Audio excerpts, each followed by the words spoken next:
ಶ್ರೀಗುರುಭ್ಯೋ ನಮಃ ಪರಮಗುರುಭ್ಯೋ ನಮಃ. ಶ್ರೀಮದಾನಂದತೀರ್ಥಭಗವತ್ಪಾದಾಚಾರ್ಯಗುರುಭ್ಯೋ ನಮಃ. ವ್ಯಾಸಾಯ ಭವನಾಶಾಯ ಶ್ರೀಶಾಯ ಗುಣರಾಶಯೇ ಹೃದ್ಯಾಯ ಶುದ್ಧವಿದ್ಯಾಯ ಮಧ್ವಾಯ ಚ ನಮೋ ನಮಃ. ಅಭ್ರಮಂ ಭಂಗರಹಿತಂ ಅಜಡಂ ವಿಮಲಂ ಸದಾ ಆನಂದತೀರ್ಥಮತುಲಂ ಭಜೆ ತಾಪತ್ರಯಾಪಹಂ. ಮಿಥ್ಯಾಸಿದ್ಧಾಂತದುರ್ಧ್ವಾಂತವಿಧ್ವಂಸನವಿಚಕ್ಷಣಃ ಜಯತೀರ್ಥಾಖ್ಯಧರಣಿಃ ಭಾಸತಾಂ ನೋ ಹೃದಂಬರೆ. ನ್ಯಾಯಚಂದ್ರಿಕಯಾ ಯುಕ್ತಂ ನ್ಯಾಯಾಮೃತಕಲಾನಿಧಿಂ ಕರ್ಕೋಡು ತಾಂಡವಕೃತಿಂ ವ್ಯಾಸರಾಜವಿದುಂ ಭಜೆ. ಭಕ್ತಾನಾಂ ಮಾನಸಾಂಭೋಜಭಾನವೇ ಕಾಮಧೇನವೇ ನಮತಾಂ ಕಲ್ಪತರವೇ ಜಯೀಂದ್ರಗುರವೇ ನಮಃ. ಕುಶಾಗ್ರಮನುದ್ಯುತಯೇ ವಾದಿಭೀತಯೇ ಆರಾಧಿತಶ್ರೀಪತಯೇ ಸುಧೀಂದ್ರಯತೆ ನಮಃ. ದುರ್ವಾದಿಧ್ವಾಂತರವಯೇ ವೈಷ್ಣವೇಂದೀವರೇಂದವೇ ಶ್ರೀರಾಘವೇಂದ್ರಗುರವೇ ನಮೋತ್ಯಂತದಯಾಲವೇ. ಶ್ರೀಮತೋ ರಾಘವೇಂದ್ರಸ್ಯ ನಮಾಮಿ ಪದಪಂಕಜೇ ಕಾಮಿತಾಶೇಷಕಲ್ಯಾಣಕಲನಾ ಕಲ್ಪಪಾದಪೌ. ಅಜ್ಞಾನತಿಮಿರಚ್ಛೇದಂ ಬುದ್ಧಿಸಂಪತ್ಪ್ರದಾಯಕಂ ವಿಜ್ಞಾನವಿಮಲಂ ಶಾಂತಂ ಜಯಾಖ್ಯಗುರುಂ ಭಜೆ. ಬ್ರಹ್ಮಚರ್ಯಹರಿಪ್ರೀತಿಸುವಿದ್ಯಾವಾದಶಾಲಿನಃ ಇಷ್ಟದಾನ್ ಕಷ್ಟಹರ್ತॄನ್ನಃ ವಿದ್ಯಾನ್ಯಾನ್ ಮುನೀನ್ ನಮಃ. ತಪಸ್ವಾಧ್ಯಾಯ ಶುಶ್ರೂಷಾ ಕೃಷ್ಣಪೂಜಾರಂ ಮುನಿಂ ವಿಶ್ವೇಶಮಿಷ್ಟದಂ ವಂದೇ ಪರಿವ್ರಾಟ್ ಚಕ್ರವರ್ತಿನಂ. ಲಕ್ಷ್ಮೀನಾರಾಯಣಂ ನತ್ವಾ ಪೂರ್ಣಬೋಧಾನ್ ಗುರೂನಪಿ ಕುರ್ಮಃ ಶ್ರೀಕೃಷ್ಣಗೀತಾಯಾಃ ಭಾಷ್ಯಾದ್ಯುಕ್ತಾರ್ಥಸಂಗ್ರಹಂ. ಧರ್ಮಕ್ಷೇತ್ರೇ ಕುರುಕ್ಷೇತ್ರೇ ಸಮವೇತಾಯುಯುತ್ಸವಃ ಮಾಮಕಾಃ ಪಾಂಡವಾಶ್ಚೈವ ಕಿಮಕುರ್ವತ ಸಂಜಯ. ಶ್ರೀ ಗುರುಭ್ಯೋ ನಮಃ. ಪ್ರಾತಸ್ಮರಣೀಯರಾದ ಪರಮಪೂಜ್ಯ ಶ್ರೀ ಶ್ರೀ ವಿಶ್ವೇಶತೀರ್ಥ ಶ್ರೀಪಾದಂಗಳವರನ್ನು ಭಕ್ತಿಪೂರ್ವಕವಾಗಿ ಸ್ಮರಿಸ್ತಾ ಶ್ರೀಕೃಷ್ಣ ಮುಖ್ಯಪ್ರಾಣ ರಾಘವೇಂದ್ರ ಗುರುಸಾರ್ವಭೌಮರ ಈ ಒಂದು ಪಾವನವಾದ ಸನ್ನಿಧಾನದಲ್ಲಿ ರಾಘವೇಂದ್ರ ತೀರ್ಥರು ರಚನೆ ಮಾಡಿರತಕ್ಕಂತಹ ಗೀತಾರ್ಥ ಸಂಗ್ರಹ ಅಥವಾ ಗೀತಾವಿವೃತ್ತಿ ಈ ಒಂದು ಪಾಠದ ಮಂಗಳ ಮಹೋತ್ಸವವನ್ನು ಈ ದಿನ ಆಚರಿಸ್ತಾ ಇದ್ದೇವೆ. ಈಗ 1 ತಿಂಗಳ ಹಿಂದೆ ಇದು ಸಮಾಪ್ತಿಗೊಂಡಿದೆ. ಅದರ ಒಂದು ಮಂಗಳ ಮಹೋತ್ಸವವನ್ನು ಈ ದಿನ ಆಚರಿಸುವ ಈ ಒಂದು ಸಂದರ್ಭದಲ್ಲಿ ನಮ್ಮ ಆನ್ಲೈನ್ ಮೂಲಕವಾಗಿ ಅನೇಕ ನಮ್ಮ ಹರಿಗುರುಗಳ ಭಕ್ತರು, ನಮ್ಮ ಆತ್ಮೀಯರು, ಶಿಷ್ಯ ಸಮಾನರಾಗಿರ್ತಕ್ಕಂತಹ ಅನೇಕರು ಈ ಒಂದು ಪಾಠಕ್ಕೆ ಸೇರಿಕೊಂಡರು.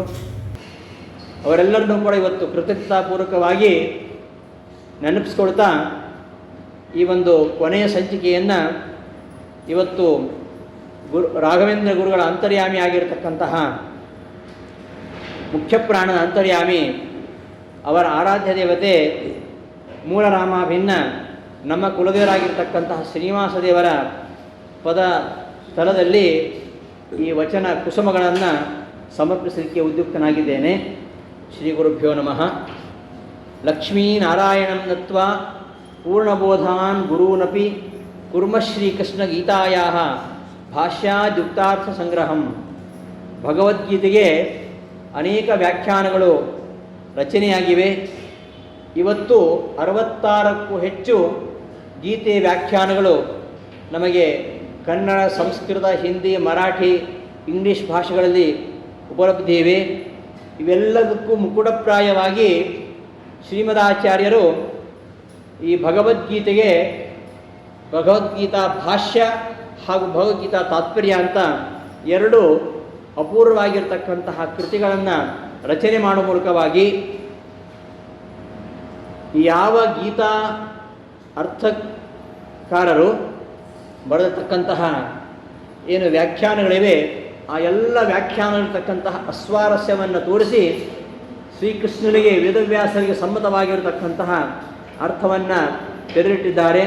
ಅಂತಹ ಭಾಷ್ಯ ತಾತ್ಪರ್ಯಗಳ ಒಂದು ಬೆಳಕಿನಲ್ಲಿ ನಮ್ಮಂತಹ ಪಾಮರರಿಗೆ ವಿಸ್ತೃತವಾಗಿರ್ತಕ್ಕಂತಹ ಗೀತಾಭಾಷ್ಯ ತಾತ್ಪರ್ಯಗಳನ್ನು ಅಧ್ಯಯನ ಮಾಡಲಿಕ್ಕೆ ನಮಗೆ ಸಮಯವೂ ಇಲ್ಲ, ವ್ಯವಧಾನ ಇಲ್ಲ. ಹಾಗಾಗಿ ಸಂಗ್ರಹ ರೂಪವಾಗಿ ರಾಯರು ಗೀತಾರ್ಥ ಸಂಗ್ರಹ ಅಂತ ಮಾಡಿದ್ದಾರೆ.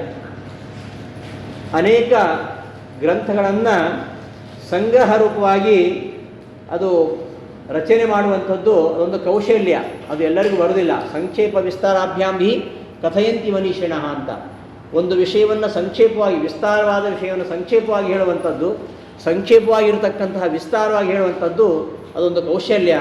ಅದು ರಾಯರಿಗೆ ಚೆನ್ನಾಗಿ ಒಲಿದಿತ್ತು.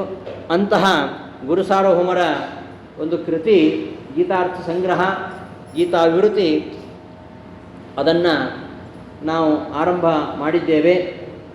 ಆರಂಭದಲ್ಲಿ ರಾಯರು ಲಕ್ಷ್ಮೀನಾರಾಯಣನನ್ನು ನಮಸ್ಕಾರ ಮಾಡಿ ಪೂರ್ಣಪ್ರಜ್ಞಾಚಾರ ಮೊದಲಾದ ಎಲ್ಲ ಗುರುಗಳನ್ನು ನಮಸ್ಕರಿಸಿ ಭಾಷ್ಯಾದಿಯುಕ್ತಾರ್ಥ ಸಂಗ್ರಹಂ ಕುರ್ಮಃ, ಶ್ರೀಕೃಷ್ಣನ ಗೀತೆಯ ಭಾಷ್ಯ ಹಾಗೂ ತಾತ್ಪರ್ಯಗಳಲ್ಲಿ ಹೇಳ್ತಕ್ಕಂತಹ ಅರ್ಥ ಏನಿದೆ ಅದರ ಸಂಗ್ರಹವನ್ನು ಮಾಡ್ತೇನೆ ಅಂತ ಆರಂಭ ಮಾಡಿ, ಸ್ತ್ರೀಶೂದ್ರ ಬ್ರಹ್ಮಬಂಧೂನಾಂ ತ್ರೈನ ಶ್ರುತಿಗೋಚರ ಇತಿ ಭಾರತಮಾಖ್ಯಾನಂ ಕೃಪಯಾ ಮುನಿನಾ ಕೃತಂ ಇತಿ ಭಾಗವತೋಕ್ತಿಯ ವೇದಾರ್ಥಜ್ಞಾನ ಅನಧಿಕಾರಿಣಾಂ ಸ್ತ್ರೀಶೂದ್ರಾದೀನಾಂ ಧರ್ಮಜ್ಞಾನದ್ವಾರಾ ಮೋಕ್ಷೋ ಭವೇತಿ ಭಗವಾನ್ ವೇದವ್ಯಾಸಃ ಸಂಭವ ಸಭಾರಣ್ಯ ವಿರಾಟ ಉದ್ಯೋಗ ಭೀಷ್ಮ ದ್ರೋಣ ಕರ್ಣ ಶಲ್ಯ ಗದಾ ಸೌಷಕ್ತಿಕ ಶಾಂತಿ ಅನುಶಾಸನಿಕ ಅಶ್ವಮೇಧಿಕ ಮೌಸಲ ಮಹಾಪ್ರಸ್ಥಾನ ಸ್ವರ್ಗಾರೋಹಣ ಭವಿಷ್ಯತ್ ಪರ್ವ ಭೇದೇನ ಅಷ್ಟಾದಶ ಪರ್ವಾತ್ಮಕಂ ಭಾರತಂ ಕೃತ್ವಾ ತತ್ರ ಭೀಷ್ಮ ಪರ್ವಣಿ ಭಾರತ ಪಾರಿಜಾತ ಮಧುಭೂತಾಂ ಸರ್ವಭಾರತಾರ್ಥ ಸಂಗ್ರಹಭೂತಾಂ ಶ್ರೀಕೃಷ್ಣಾರ್ಜುನ ಸಂವಾದರೂಪಾಂ ಭಗವದ್ಗೀತಾಂ ನಿಬಬಂಧ. ತತ್ರ ಪೂರ್ವಷಟ್ಕೆ ಜ್ಞಾನೋಪಾಯೋಕ್ತಿ, ದ್ವಿತೀಯಷಟ್ಕೆ ಸಾಧನೋಕ್ತಿ, ತೃತೀಯಷಟ್ಕೆ ಪ್ರಾಕ್ತನಸ್ಯ ಪ್ರಪಂಚನಂ ಕ್ರಿಯತೆ ಇತಿ ವಿವೇಕಃ. ತತ್ರ ಆದ್ಯ ಅಧ್ಯಾಯಃ ದ್ವಿತೀಯೇ ಕತಿಪಯ ಶ್ಲೋಕಾಶ್ಚ ಕೃಷ್ಣಾರ್ಜುನ ಬೋಧನೆ ಪ್ರಸಕ್ತಿ ಸಂಪಾದನಾಯ ಪ್ರವೃತ್ತಾಃ. ತತ್ರಾಯಮರ್ಥಃ ಧೃತರಾಷ್ಟ್ರ ಉವಾಚ. ಮಹಾಭಾರತ ಸ್ತ್ರೀ ಶೂದ್ರ ಬ್ರಹ್ಮಬಂಧುಗಳಿಗೆ ಈ ಮೂರು ವೇದಗಳು ಶ್ರುತಿಗೋಚರ ಅಲ್ಲ ಎಂಬ ಕಾರಣಕ್ಕೆ ವೇದವ್ಯಾಸರು ಕೃಪೆಯಿಂದ ಮಹಾಭಾರತವನ್ನು ರಚನೆ ಮಾಡಿರು ಅಂತ ಭಾಗವತ ಹೇಳುತ್ತೆ. ಅಂತಹ ಭಾಗವತದ ಉಕ್ತಿ ಅನುಸಾರವಾಗಿ ಯಾರಿಗೆ ವೇದಾರ್ಥ ಜ್ಞಾನದಲ್ಲಿ ಅಧಿಕಾರ ಇಲ್ಲವೋ ಅಂತಹ ಸ್ತ್ರೀಯರಿಗೆ, ಶೂದ್ರಾದಿಗಳಿಗೆ ಧರ್ಮಜ್ಞಾನ ಮೂಲಕವಾಗಿ ಮೋಕ್ಷ ಆಗಬೇಕು ಎಂಬ ಅಭಿಪ್ರಾಯದಿಂದ ವೇದವ್ಯಾಸರು 18 ಪರ್ವಗಳಿಂದ ಕೂಡಿರತಕ್ಕಂತಹ ಮಹಾಭಾರತವನ್ನು ರಚನೆ ಮಾಡಿ, ಅಲ್ಲಿ ಭೀಷ್ಮ ಪರ್ವದಲ್ಲಿ ಈ ಭಗವದ್ಗೀತೆಯನ್ನು, ಇದು ಭಾರತ ಪಾರಿಜಾತ ಮಧುಭೂತಾಂ ಅಂತ ಹೇಳ್ತಾರೆ ರಾಯರು. ಮಹಾಭಾರತ ಒಂದು ಪಾರಿಜಾತ ಅಂತ ಇಟ್ಕೊಂಡ್ರೆ ಅದರತಕ್ಕಂತಹ ಸುಮಧುರವಾಗಿರ್ತಕ್ಕಂತಹ ಪರಾಗ ಮಧುರಸ ಅದು ಯಾವುದು ಅಂದರೆ ಅದು ಭಗವದ್ಗೀತೆ ಅಂತ. ಅಂತಹ ಭಗವದ್ಗೀತೆ ಅದು ಸರ್ವ ಭಾರತಾರ್ಥ ಸಂಗ್ರಹಭೂತಾಂ, ಮಹಾಭಾರತದ ಎಲ್ಲ ಅರ್ಥಗಳನ್ನು ಸಂಗ್ರಹಿಸ್ತಕ್ಕಂತಹ ಕೃತಿ. ಕೇವಲ 700 ಪದ್ಯಗಳಲ್ಲಿ ಇದು ಭಗವದ್ಗೀತೆ ರಚನೆಯಾಗಿದೆ. ಇದು ಕೃಷ್ಣಾರ್ಜುನರ ಸಂವಾದ ರೂಪವಾಗಿರುವಂಥದ್ದು. ಇದರಲ್ಲಿ 3 ಷಟ್ಕಗಳಿವೆ. ಮೊದಲ 6 ಅಧ್ಯಾಯ, ಆಮೇಲೆ 6 ಅಧ್ಯಾಯ, ಮತ್ತೆ 6 ಅಧ್ಯಾಯ, ಹೀಗೆ 18 ಅಧ್ಯಾಯಗಳಿವೆ. ಮೊದಲ 6 ಅಧ್ಯಾಯ ನಮ್ಮ ಪಾಠ ಪ್ರವಚನ ಆದಮೇಲೆ ಮಂತ್ರಾಲಯ ಕ್ಷೇತ್ರದಲ್ಲಿ ರಾಯರ ಸನ್ನಿಧಾನದಲ್ಲಿ ಅದರ ಮಂಗಳ ಮಹೋತ್ಸವ ಆಗಿತ್ತು. ಇವರೆಲ್ಲ ಬಂದಿದ್ದರು. ಅನಂತರ ದ್ವಿತೀಯ ಷಟ್ಕದ ಮಂಗಳವನ್ನು ಮಾಡಲಿಕ್ಕಾಗಲಿಲ್ಲ. ಈಗ ಎಲ್ಲವನ್ನು ಸೇರಿ ತೃತೀಯ ಹಾಗೂ ಅಂತ್ಯ ಮಂಗಳ ಮಹೋತ್ಸವವನ್ನು ಮಾಡ್ತಾ ಇದ್ದೀವಿ. ಭಗವದ್ಗೀತೆ ಬಹಳ ಪ್ರಾಚೀನವಾಗಿರತಕ್ಕಂತಹ ಕೃತಿ. 5200 ವರ್ಷಗಳ ಇತಿಹಾಸ ಇದೆ ಇದಕ್ಕೆ. ಇಷ್ಟೊಂದು ಹಳೆಯದಾಗಿರ್ತಕ್ಕಂತಹ ಭಗವದ್ಗೀತೆ ಇವತ್ತಿನ ಕಂಪ್ಯೂಟರ್ ಯುಗಕ್ಕೆ ಅಪ್ಲಿಕೇಬಲ್ಲ, ಹೊಂದಿಕೊಳ್ಳುತ್ತಾ? ಅಂದಿನ ವಿಚಾರಗಳು ಇವತ್ತು ನಮಗೆ ಪ್ರಸ್ತುತವಾ ಎಂಬ ಸಂದೇಹ ಕೆಲವರಿಗೆ ಇದೆ. ಆದರೆ ಭಗವದ್ಗೀತೆ ಯಾರಿಗೆ ಬೇಕು ಅಂದರೆ ಅಡುಗೆ ಮನೆಯಿಂದ ಆರಂಭಿಸಿ ವಿಶ್ವ ರಾಜಕಾರಣದವರೆಗಿನ ಎಲ್ಲ ಕ್ಷೇತ್ರಗಳಿಗೂ ಕೂಡ ಈ ಭಗವದ್ಗೀತೆ ಬೇಕು. ಈ ಎಲ್ಲ ಕ್ಷೇತ್ರಗಳ ಮಾನವರ ಎಲ್ಲ ಸಮಸ್ಯೆಗಳನ್ನು ಭಗವದ್ಗೀತೆ ಉತ್ತರಿಸುತ್ತೆ.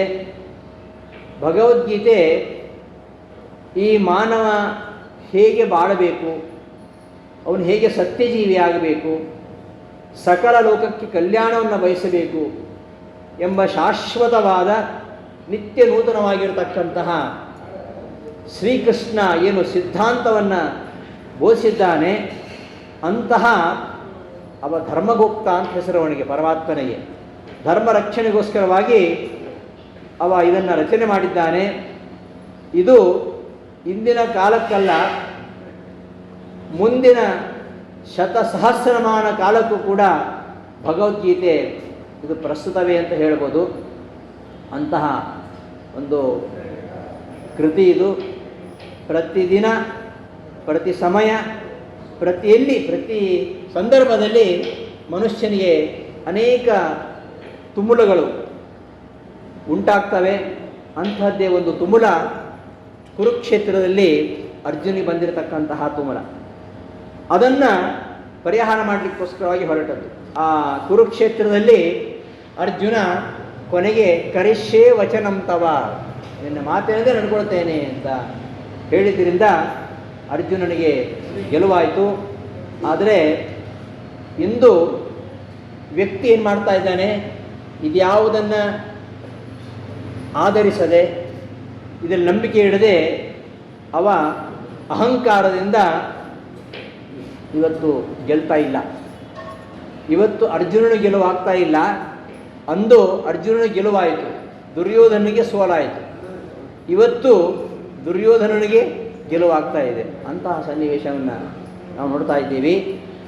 ಭಗವದ್ಗೀತೆ ಮುಖ್ಯವಾಗಿ ಯೋಗಶಾಸ್ತ್ರ, ಯೋಗವನ್ನು ಹೇಳುತ್ತೆ. ಭಗವದ್ಗೀತೆಯ ಸಾರ ಏನಂದರೆ 4 ನಮ್ಮ ಸಿದ್ಧಾಂತದ ಆಧಾರ ಸ್ತಂಭ. 1 ಧರ್ಮ ಅರ್ಥ ಕಾಮ ಮೋಕ್ಷ ಎಂಬ ಚತುರ್ವಿಧ ಪುರುಷಾರ್ಥಗಳು, ವರ್ಣ, ಆಶ್ರಮ ಹಾಗೂ ಯೋಗ. ನಾವು ವರ್ಣಾಶ್ರಮಕ್ಕೆ ಪ್ರಾಮುಖ್ಯತೆ ಕೊಡಲ್ಲ. ಈ ಸಮಾಜ ನಿಂತಿರುವುದೇ ಈ 4 ಸ್ತಂಭಗಳ ಮೇಲೆ. ಯಾವುದ್ಯಾವುದು ಅಂದರೆ, 1 ಈ ಪುರುಷಾರ್ಥಗಳು, ಮತ್ತು ವರ್ಣ, ಆಶ್ರಮ, ಮತ್ತೊಂದು ಯೋಗ ಅಂತ. ಈ 4 ಸ್ತಂಭಗಳ ಮೇಲೆ ಈ ಒಂದು ಹಿಂದೂ ಸಿದ್ಧಾಂತವೆಂಬ ಸೌಧ ನಿಂತಿದೆ. ಈ ಎಲ್ಲ ಸಿದ್ಧಾಂತಗಳನ್ನು ಭಗವದ್ಗೀತೆ ಪ್ರತಿಪಾದನೆ ಮಾಡುತ್ತೆ. ಆದರೂ ಅದರಲ್ಲಿ ಮುಖ್ಯವಾಗಿ ಅದರಲ್ಲಿ ಒಂದು ಸ್ತಂಭ ಯಾವುದು, ಯೋಗ. ಆ ಯೋಗದಲ್ಲಿ 4 ಯೋಗ ಇದೆ. ಕರ್ಮಯೋಗ, ಜ್ಞಾನಯೋಗ, ಮತ್ತು ಧ್ಯಾನ ಯೋಗ, ಅದಕ್ಕೆ ರಾಜಯೋಗ ಅಂತಾರೆ, ಭಕ್ತಿ ಯೋಗ. ಈ 4 ಯೋಗಗಳ ಮೇಲೆ ಗೀತೆ ವಿಶೇಷವಾಗಿರ್ತಕ್ಕಂತಹ ಬೆಳಕನ್ನು ಚೆಲ್ಲುವಂಥದ್ದು. ಈಗ ಜೀವನದಲ್ಲಿ ಯಾವನು ಒಬ್ಬನೇ ವ್ಯಕ್ತಿಗಲ್ಲ, ಅನೇಕ ರೀತಿಯ ಸಂದೇಹ. ಯಾಕೆಂದರೆ ಎಲ್ಲರೂ ಒಂದೇ ರೀತಿಯಾಗಿಲ್ಲ. ಪ್ರಪಂಚದಲ್ಲಿ 3 ರೀತಿ ಜನ ಇದ್ದಾರೆ. ಜೀವತ್ರೈವಿಧ್ಯವನ್ನು ನಮ್ಮ ಸಿದ್ಧಾಂತ ಒಪ್ಕೊಂಡಿದೆ. ಸಾತ್ವಿಕ, ರಾಜಸ, ತಾಮಸ ಅಂತ. ಅವರವರ ಸತ್ವರಜಸ್ತಮೋ ಗುಣಗಳಿಗೆ ಅನುಗುಣವಾಗಿ ಜೀವರು 3 ರೀತಿ ಇದ್ದಾರೆ. ಹಾಗಾಗಿ ಎಲ್ಲರ ಆಚರಣೆಗಳು ಒಂದೇ ರೀತಿ ಇಲ್ಲ, ಎಲ್ಲರ ಮನೋಭೂಮಿಕೆಗಳು ಒಂದೇ ಥರ ಇಲ್ಲ, ಎಲ್ಲರ ಫಲಾಫಲಗಳು ಒಂದೇ ಥರ ಇಲ್ಲ. ಹಾಗಾಗಿ ಈ ತ್ರಿವಿಧ ಜೀವರು ಏನು ತಮ್ಮ ಕರ್ಮಾಚರಣೆ ಮಾಡುವಾಗ ಅವರಿಗೆ ಅನೇಕ ಸಂದೇಹಗಳು ಬರ್ತವೆ. ಅವರೆಲ್ಲ ಈ 4 ಯೋಗಗಳನ್ನು ಸಮುಚ್ಚಯವಾಗಿ ಅಧ್ಯಯನ ಮಾಡಿ ಅವುಗಳನ್ನು ಹಂತ ಹಂತವಾಗಿ ಆಚರಿಸ್ತಾ ಉನ್ನತಿಯನ್ನು ಸಾಧಿಸ್ತಾ ಸದ್ಗತಿಯನ್ನು ಪಡಿಬೇಕು ಎಂಬುದು ಭಗವದ್ಗೀತೆಯ ಆಶಯವಾಗಿದೆ. ಇಂತಹ ಭಗವದ್ಗೀತೆಯಲ್ಲಿ 18 ಅಧ್ಯಾಯಗಳಿವೆ. 18 ಅಧ್ಯಾಯ. 18 ಅಧ್ಯಾಯಗಳು ಕೃಷ್ಣನ ಮಾತುಗಳಲ್ಲ. ಅಲ್ಲಿ ಧೃತರಾಷ್ಟ್ರನ ಮಾತುಗಳು ಇವೆ, ದುರ್ಯೋಧನನ ಮಾತುಗಳು ಇವೆ. ಆರಂಭದಲ್ಲಿ ಅರ್ಜುನ ವಿಷಾದ ಯೋಗ ಅಂತ ಹೇಳ್ತೇವೆ. ಅರ್ಜುನ ವಿಷಾದಕ್ಕಿಂತ ಮೊದಲು ದುರ್ಯೋಧನನ ವಿಷಾದ ಇದೆ. 2 ಜನ ಇದ್ದಾರಲ್ಲ, ಇವೆರಡೂ ಕಡೆ ವಾಲದೆ ತಟಸ್ಥರಾಗಿರ್ತಕ್ಕಂಥದ್ದು ಒಂದು ಮಧ್ಯಸ್ಥರದ್ದು. ಹಾಗೆ ಸಾತ್ವಿಕರು, ರಾಜಸರು, ತಾಮಸರು. ಸಾತ್ವಿಕರು ಅರ್ಜುನ ಕೆಟಗರಿಗೆ ಸೇರ್ತಕ್ಕಂಥವರು. ತಾಮಸರು ಕಲಿನೇ ಅವನು ದುರ್ಯೋಧನ, ಅವನ ಪಂಗಡಕ್ಕೆ ಸೇರ್ತಕ್ಕಂಥವರು. ಆ ಕಡೆ ಅಲ್ಲೂ ಇಲ್ಲ ಇಲ್ಲೂ ಇಲ್ಲ, ನಿತ್ಯ ಸಂಸಾರಿಗಳಂತಾರಲ್ಲ, ಹಾಗೆ ಮಧ್ಯಮರು. ಈ 3 ರೀತಿಯ ಒಂದು ಜೀವ ತ್ರೈವಿಧ್ಯದಲ್ಲಿ ಇಲ್ಲಿ ಅರ್ಜುನ ವಿಷಾದವೂ ಇದೆ, ದುರ್ಯೋಧನ ವಿಷಾದವೂ ಇದೆ. ಅರ್ಜುನನ ವಿಷಾದ ಮಾಡಿದ್ದು ನಿಜ, ದುರ್ಯೋಧನ ವಿಷಾದ ಮಾಡಿದ್ದು ನಿಜ. ಹಾಗಾದರೆ ಇದಕ್ಕೆ ದುರ್ಯೋಧನ ವಿಷಾದ ಯೋಗ ಅಂತ ಯಾಕೆ ಹೇಳಲಿಲ್ಲ? ವಿಷಾದ ಒಂದು ಯೋಗನ? ವಿಷಾದ ಪಡೋದು ಅದೊಂದು ಯೋಗನ? ಯೋಗ ಅಂದ್ರೇನು? ಅದೊಂದು ಜೀವನೋಪಾಯ. ವಿಷಾದ ಹೇಗೆ ಮಾಡ್ಕೊಂತ ಹೇಳ್ಕೊಡೋದು ಅಲ್ಲ. ಯಾವುದಕ್ಕೆ ವಿಷಾದ ಪಡಬೇಕು, ಯಾವುದಕ್ಕೆ ವಿಷಾದ ಪಡಬಾರದು. ಅರ್ಜುನ ವಿಷಾದ ಯೋಗ ಆಯ್ತಿದು, ದುರ್ಯೋಧನ ವಿಷಾದ ಯೋಗ ಆಗಲಿಲ್ಲ. ಯಾಕೆ ಅಂದರೆ ಆರಂಭದಲ್ಲಿ ಅರ್ಜುನ ಯುದ್ಧ ಮಾಡಲಿಕ್ಕಾಗಿ ಬಂದ. ಸೇನೆಯೋರುಭಯೋರ ಮಧ್ಯೆ ರಥಂ ಸ್ಥಾಪಯನೆ ಹೆಚ್ಚುದ. ಯುದ್ಧ ಮಾಡಬೇಕು ನಾನು 2 ಸೈನ್ಯಗಳ ಮಧ್ಯದಲ್ಲಿ. 18 ಅಕ್ಷೋಹಿಣಿ ಸೈನ್ಯ, 40 ಲಕ್ಷ ವೀರ ಯೋಧರಿದ್ದಾರೆ ಅದರಲ್ಲಿ. 40 ಲಕ್ಷ ವೀರ ಯೋಧರ ಮಧ್ಯದಲ್ಲಿ ಅರ್ಜುನ ಬಂದು ನಿಂತ್ಕೊಂಡು ಯುದ್ಧ ಮಾಡೋದಿಲ್ಲ ಅಂದ. ಯಾಕೆ ಅಂದರೆ ಭಯ ಅಲ್ಲ, ಸಾವಿನ ಭಯ ಅಲ್ಲ, ಸೋಲಿನ ಭಯ ಅಲ್ಲ. ಯಾಕೆಂದರೆ ಮೋಹ. ಒಂದು ಬಂಧೋದೆ ಮಾಡಬೇಕಲ್ಲ ಅಂತ ಮೋಹ. ಕುರುಕ್ಷೇತ್ರದಲ್ಲಿ ಲಕ್ಷಾವಧಿ ಬಂಧುಗಳ ಹತ್ಯೆ ಆಗತ್ತೆ. ಆಗಲಿ, ಇವಾಗೇನು, ಅವರ ದುಷ್ಟಲ್ಲ, ಸಾಯಿರಿ. ಆದರೆ ಏನಾಗುತ್ತೆ ಅಂದರೆ ಸಮಾಜ ವ್ಯವಸ್ಥೆ ಹಾಳಾಗತ್ತೆ. ಯುದ್ಧವನ್ನು ಯಾವತ್ತೂ ನಮ್ಮ ಶಾಸ್ತ್ರಗಳು ಬೆಂಬಲಿಸುವುದಿಲ್ಲ, ತಿಳ್ಕೊಳ್ಳಿ. ಯುದ್ಧ ಆದರೆ ಸಮಾಜ ವ್ಯವಸ್ಥೆ ಹಾಳಾಗತ್ತೆ, ಕುಲಧರ್ಮ ನಾಶವಾಗತ್ತೆ, ವರ್ಣ ಸಾಂಕರ್ಯವಾಗತ್ತೆ. ಇದರಿಂದ ಸಾಮಾಜಿಕ ಹಾನಿ ತುಂಬ ಆಗತ್ತೆ. ಈ ತರಹ ವಿತಂಡವಾದವನ್ನು ಮಾಡುವ ಮೂಲಕವಾಗಿ ತನ್ನ ಮೋಹವನ್ನು ಆಚ್ಛಾದಿಸಿಕೊಂಡ. ಆ ಮೋಹಕ್ಕೆ ಇದರ ಸೋಗು, ಸಾಮಾಜಿಕ ಸುಧಾರಣೆಯ ಸೋಗು ಹಾಕ್ಕೊಂಡು ನಾನು ಯುದ್ಧ ಮಾಡೋದಿಲ್ಲ ಅಂತಾನೆ. ಆ ಒಂದು ವಿಚಾರ ಆರಂಭದಲ್ಲಿ ಬರುತ್ತೆ. ದುರ್ಯೋಧನ ವಿಷಾದ ಮಾಡ್ತಾನೆ. ಏನವನು ವಿಷಾದ? ಪಾಂಡವರ ಸೈನ್ಯ 7 ಅಕ್ಷೋಣಿ ಸೈನ್ಯ, ನಂದು 11 ಅಕ್ಷೋಣಿ ಸೈನ್ಯ. ನಂದೇ ಸ್ಟ್ರಾಂಗ್ ಇದೆ, ನಾನು ಗೆಲ್ಲಬಹುದು ಅಂತ ಅವ ನಂಬುವುದಿತ್ತು. ಆದರೆ ಅವನಿಗೆ ಆತ್ಮವಿಶ್ವಾಸ ಇಲ್ಲ. ಯಾಕೆಂದರೆ ಭೀಮನಿಂದ ರಕ್ಷಿತವಾಗಿದೆ. ಭೀಮನಂತೆ ಬಲಿಷ್ಠನಾಗಿರತಕ್ಕಂತಹ ಭೀಷ್ಮ. ಯಾರು ಭೀಷ್ಮ? ಪರಶುರಾಮನಲ್ಲಿ 500 ವರ್ಷಗಳ ಕಾಲ ಶಸ್ತ್ರಾಭ್ಯಾಸ ಮಾಡಿದಂತಹ ಭೀಷ್ಮ. ಅವನ ಸುರಕ್ಷತೆಯಲ್ಲಿ ಇರತಕ್ಕಂಥ 11 ಅಕ್ಷೋಹಿಣಿ ಸೈನ್ಯ ಇದ್ದರೂ ಕೂಡ ದುರ್ಯೋಧನನಿಗೆ ಗೆಲುವಿನ ಭರವಸೆ ಇಲ್ಲ. ಯಾಕೆ? ಪಾಂಡವರಲ್ಲಿ ಮುಖ್ಯಪ್ರಾಣ ದೇವರಿದ್ದಾರೆ. ಮುಖ್ಯಪ್ರಾಣರಿಲ್ಲ ಅಂದರೆ ಯಾರ ಜೀವನವೂ ಇಲ್ಲ. ಅಂತಹ ಭೀಮನಿಂದ ಅಭಿರಕ್ಷಿತವಾಗಿರತಕ್ಕಂತಹ ಪಾಂಡವರ ಸೇನೆ ಇದೆ. ಅದನ್ನು ಖಂಡಿತವಾಗಿಯೂ ಗೆಲ್ಲಿಕ್ಕಾಗಲ್ಲ. ಅವರೇ ನಮ್ಮನ್ನು ಸಂಹಾರ ಮಾಡ್ತಾರೆ. ಇದು ದುರ್ಯೋಧನನ ವಿಷಾದದ ಮೂಲ. ಈ ವಿಷಾದದ ಹಿಂದೆ ಸ್ವಾರ್ಥ ಇದೆ. ನಾನು ಗೆಲ್ಲಬೇಕು, ಪಾಂಡವರು ಸೋತು ಮತ್ತೆ ಕಾಡಿಗೆ ಹೋಗಬೇಕು, ರಾಜ್ಯ ನಾನೇ ಉಳಿಸ್ಕೊಳ್ಬೇಕು, ಅಧಿಕಾರ ನಾನೇ ಉಳಿಸ್ಕೊಳ್ಬೇಕು. ಅಧಿಕಾರ ಒಮ್ಮೆ ಸಿಕ್ಕಿದ್ರೆ ಮತ್ತೆ ಯಾರಿಗೆ ಬಿಟ್ಕೊಳ್ಳಿಕ್ಕೆ ಮನಸ್ಸಿಲ್ಲ. ಅಧಿಕಾರಂಚ ಗರ್ಭಂಚ ಅಂತೆಲ್ಲ ಇದೆಯಲ್ಲ 5, ಅದು ಆಗಮೇ ಸುಖ ಸಂಪ್ರಾಪ್ತಿ, ನಿರ್ಗಮೇ ಪ್ರಾಣ ಸಂಕಟಂ ಅಂತ. ಅಧಿಕಾರ ಬಂದಾಗ ತುಂಬ ಖುಷಿ ಆಗುತ್ತೆ, ಬಿಟ್ಟು ಕೊಡಬೇಕಂದ್ರೆ ಪ್ರಾಣ ಸಂಕಟ ಅಂತೆ. ದುರ್ಯೋಧನನಿಗೆ ಈ ಅಧಿಕಾರ ಬಿಟ್ಟುಕೊಡಬೇಕು. ಈಗಾಗಲೇ ರಾಜಸೂಯ ಯಾಗದಲ್ಲಿ ಪಾಂಡವರ ವೈಭವವನ್ನು ನೋಡಿ ಅವನಿಗೆ ಅಸೂಯೆಯಾಗಿ ಮೋಸದಿಂದ ಅವರನ್ನು ಕಾಡಿಗಟ್ಟಿದ್ದಾನೆ. ಮತ್ತೆ ಅವರನ್ನು ಕಾಡಿಗಟ್ಟಬೇಕು, ತಾನೇ ಮೆರಿಬೇಕು. ಇಂತಹ ಒಂದು ಸ್ವಾರ್ಥಪೂರಿತವಾಗಿರತಕ್ಕಂಥ ವಿಷಾದ. ಆದ್ದರಿಂದ ಆ ವಿಷಾದ ಅದು ವಿಷಾದ ಯೋಗ ಆಗಲಿಲ್ಲ. ಆದರೆ ಅರ್ಜುನನ ವಿಷಾದ ಲೋಕ ಕಲ್ಯಾಣಕರವಾಗಿರ್ತಕ್ಕಂಥದ್ದು. ಯುದ್ಧ ಆದರೆ ತುಂಬ ಹಾನಿಯಾಗತ್ತೆ, ಗುರುಹಿರಿಯ ಹತ್ಯೆ ಆಗತ್ತೆ, 40 ಲಕ್ಷ ವೀರ ಯೋಧರ ಹತ್ಯೆಯಿಂದ ಸಮಾಜ ನಾಶವಾಗತ್ತೆ. ಅಷ್ಟು ಮಾತ್ರ ಅಲ್ಲ, ಗುರು ಹತ್ಯೆಯಿಂದಾಗಿ ಪಾಪ ಬರುತ್ತೆ. ಆದರೆ ಯುದ್ಧ ಮಾಡೋದಿಲ್ಲ ಅಂತ ಶಸ್ತ್ರ ಸನ್ಯಾಸ ಮಾಡಿ ರಥೋಪಸ್ಥ ಉಪಾವಿಶತೆ ಕೂತ್ಕೊಂಡ್ಬಿಟ್ಟ. ಯುದ್ಧ ಬೇಡ, ನೀನೇ ಹೇಳು ಏನು ಮಾಡಬೇಕು ಅಂತ. ಯುದ್ಧ ಮಾಡಬೇಕೋ ಬೇಡೋ? ಯುದ್ಧ ನನಗೆ ಬೇಡ.